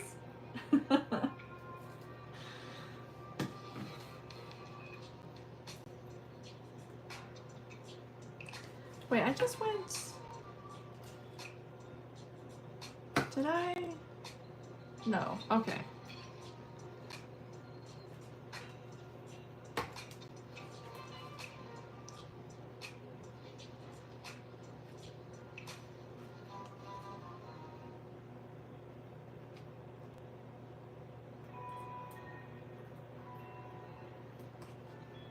My cats are not allowed outside. They're indoor cats. I will take them, I call it enrichment time.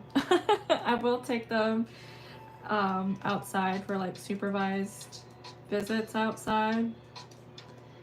They also like to escape though when when somebody walks through the doorway.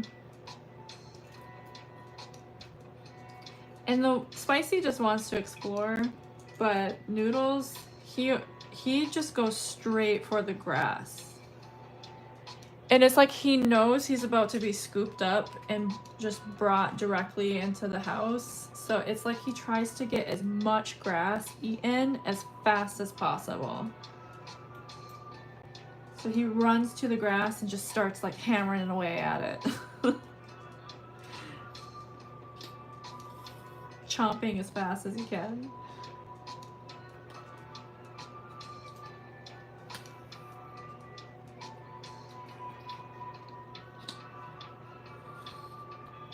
I really want to build them a catio.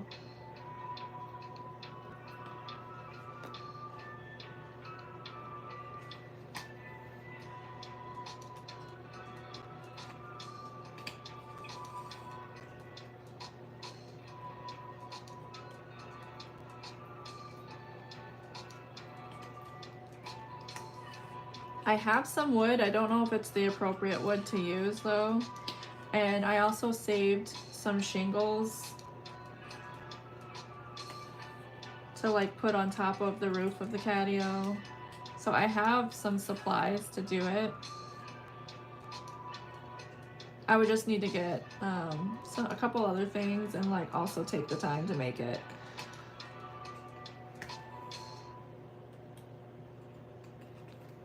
Don't think that's in the cards for this summer though.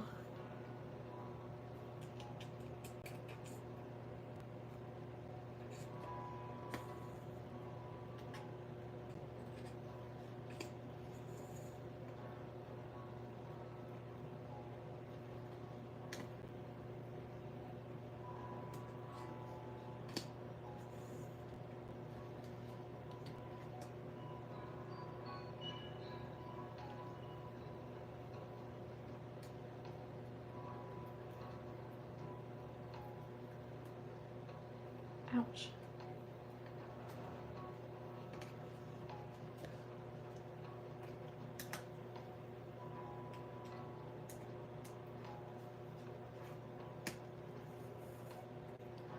All right, so I'm probably gonna stay on for like another 10 minutes.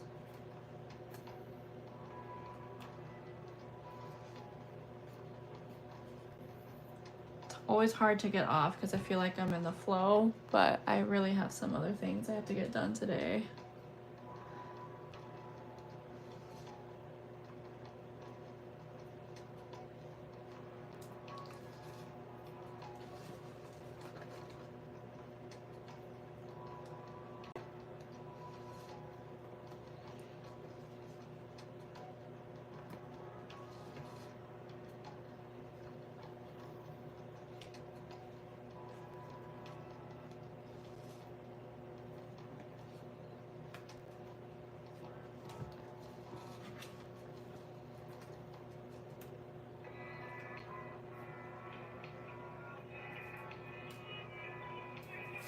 See, I need a thinner one.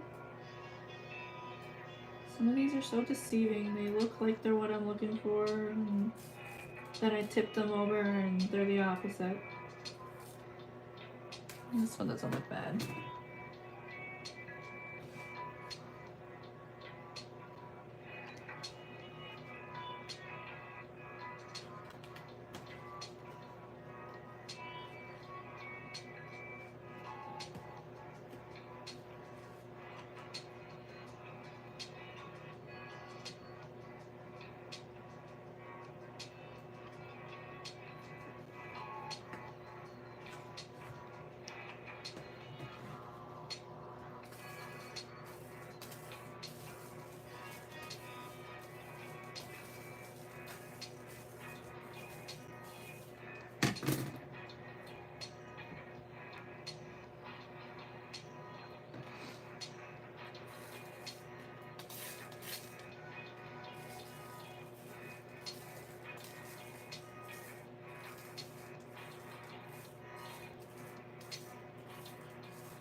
I did all that loading and I don't even think I need all of these.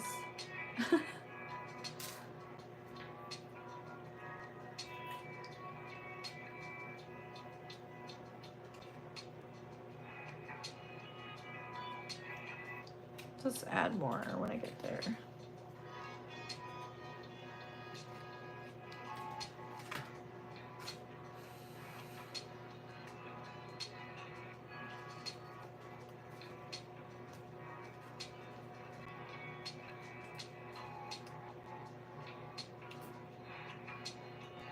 Oh dang, I thought that would fill that space. I'm gonna have to do a sideways bead.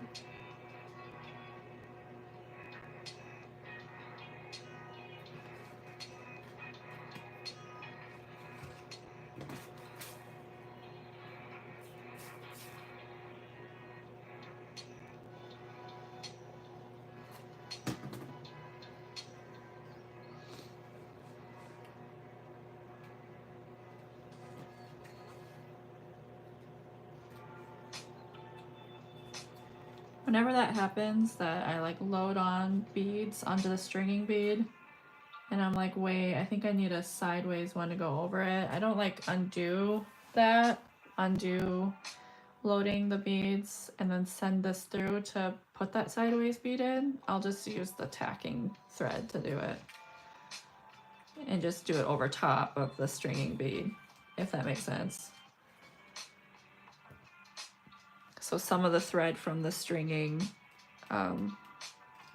thread is like underneath the sideways bead I just laid down. You can't even tell.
Alright, I think maybe one more bead and then one sideways.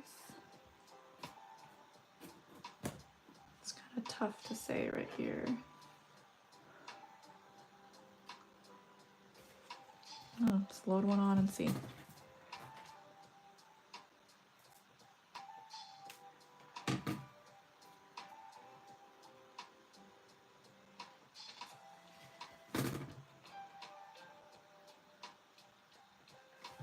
Actually, I think I can,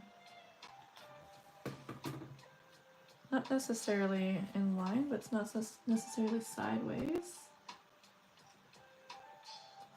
I think I can tack down that last one to kind of angle itself to be where it needs to be.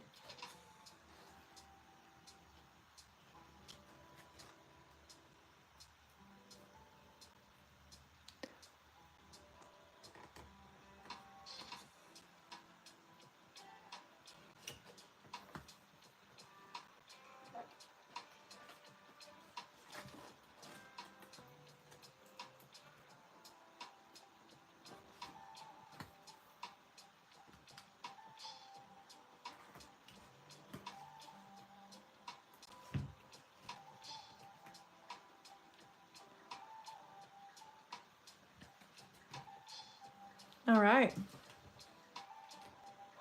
I was really hoping to get this section finished today, but still quite a bit. Not on as long today as I am yesterday. Yesterday was a little over 3 hours. I guess that's about to be 2.5. I aimed for 2, ended up with 2.5. That's still good though. So today what we got done was finishing the outline of the black under the design. I believe we started about right here and made our way around the rest of the crown. Did another line all the way around, and then this section of fill right here. It's like it takes forever to get that first line around, and you know the second one took quite a while too, but obviously as you're going in, it's that line that you're doing is getting smaller and smaller. So once you get a portion of the fill done, like it really starts to happen a lot faster. So I foresee this being done in like 2 or 3 streams. So I definitely feel like I'm going to do some nighttime ones as well. Don't know which days yet though. Not tonight, perhaps tomorrow. Tomorrow's what, Tuesday? Just so that the folks that want to see some nighttime streams, so they can hang out too. And so I can get this done faster. At this rate, I wouldn't be able to get done and have some stream with this guy too. So I want to be able to beat this guy this week. But yeah, this was fun. Thank you for hanging out. Thank you to you in the future as well if you're watching this replay. I will post on my community post and in Instagram stories when the nighttime streams will be though. You too, Elvie. But I'll see you next time, guys. Bama Peak Webman.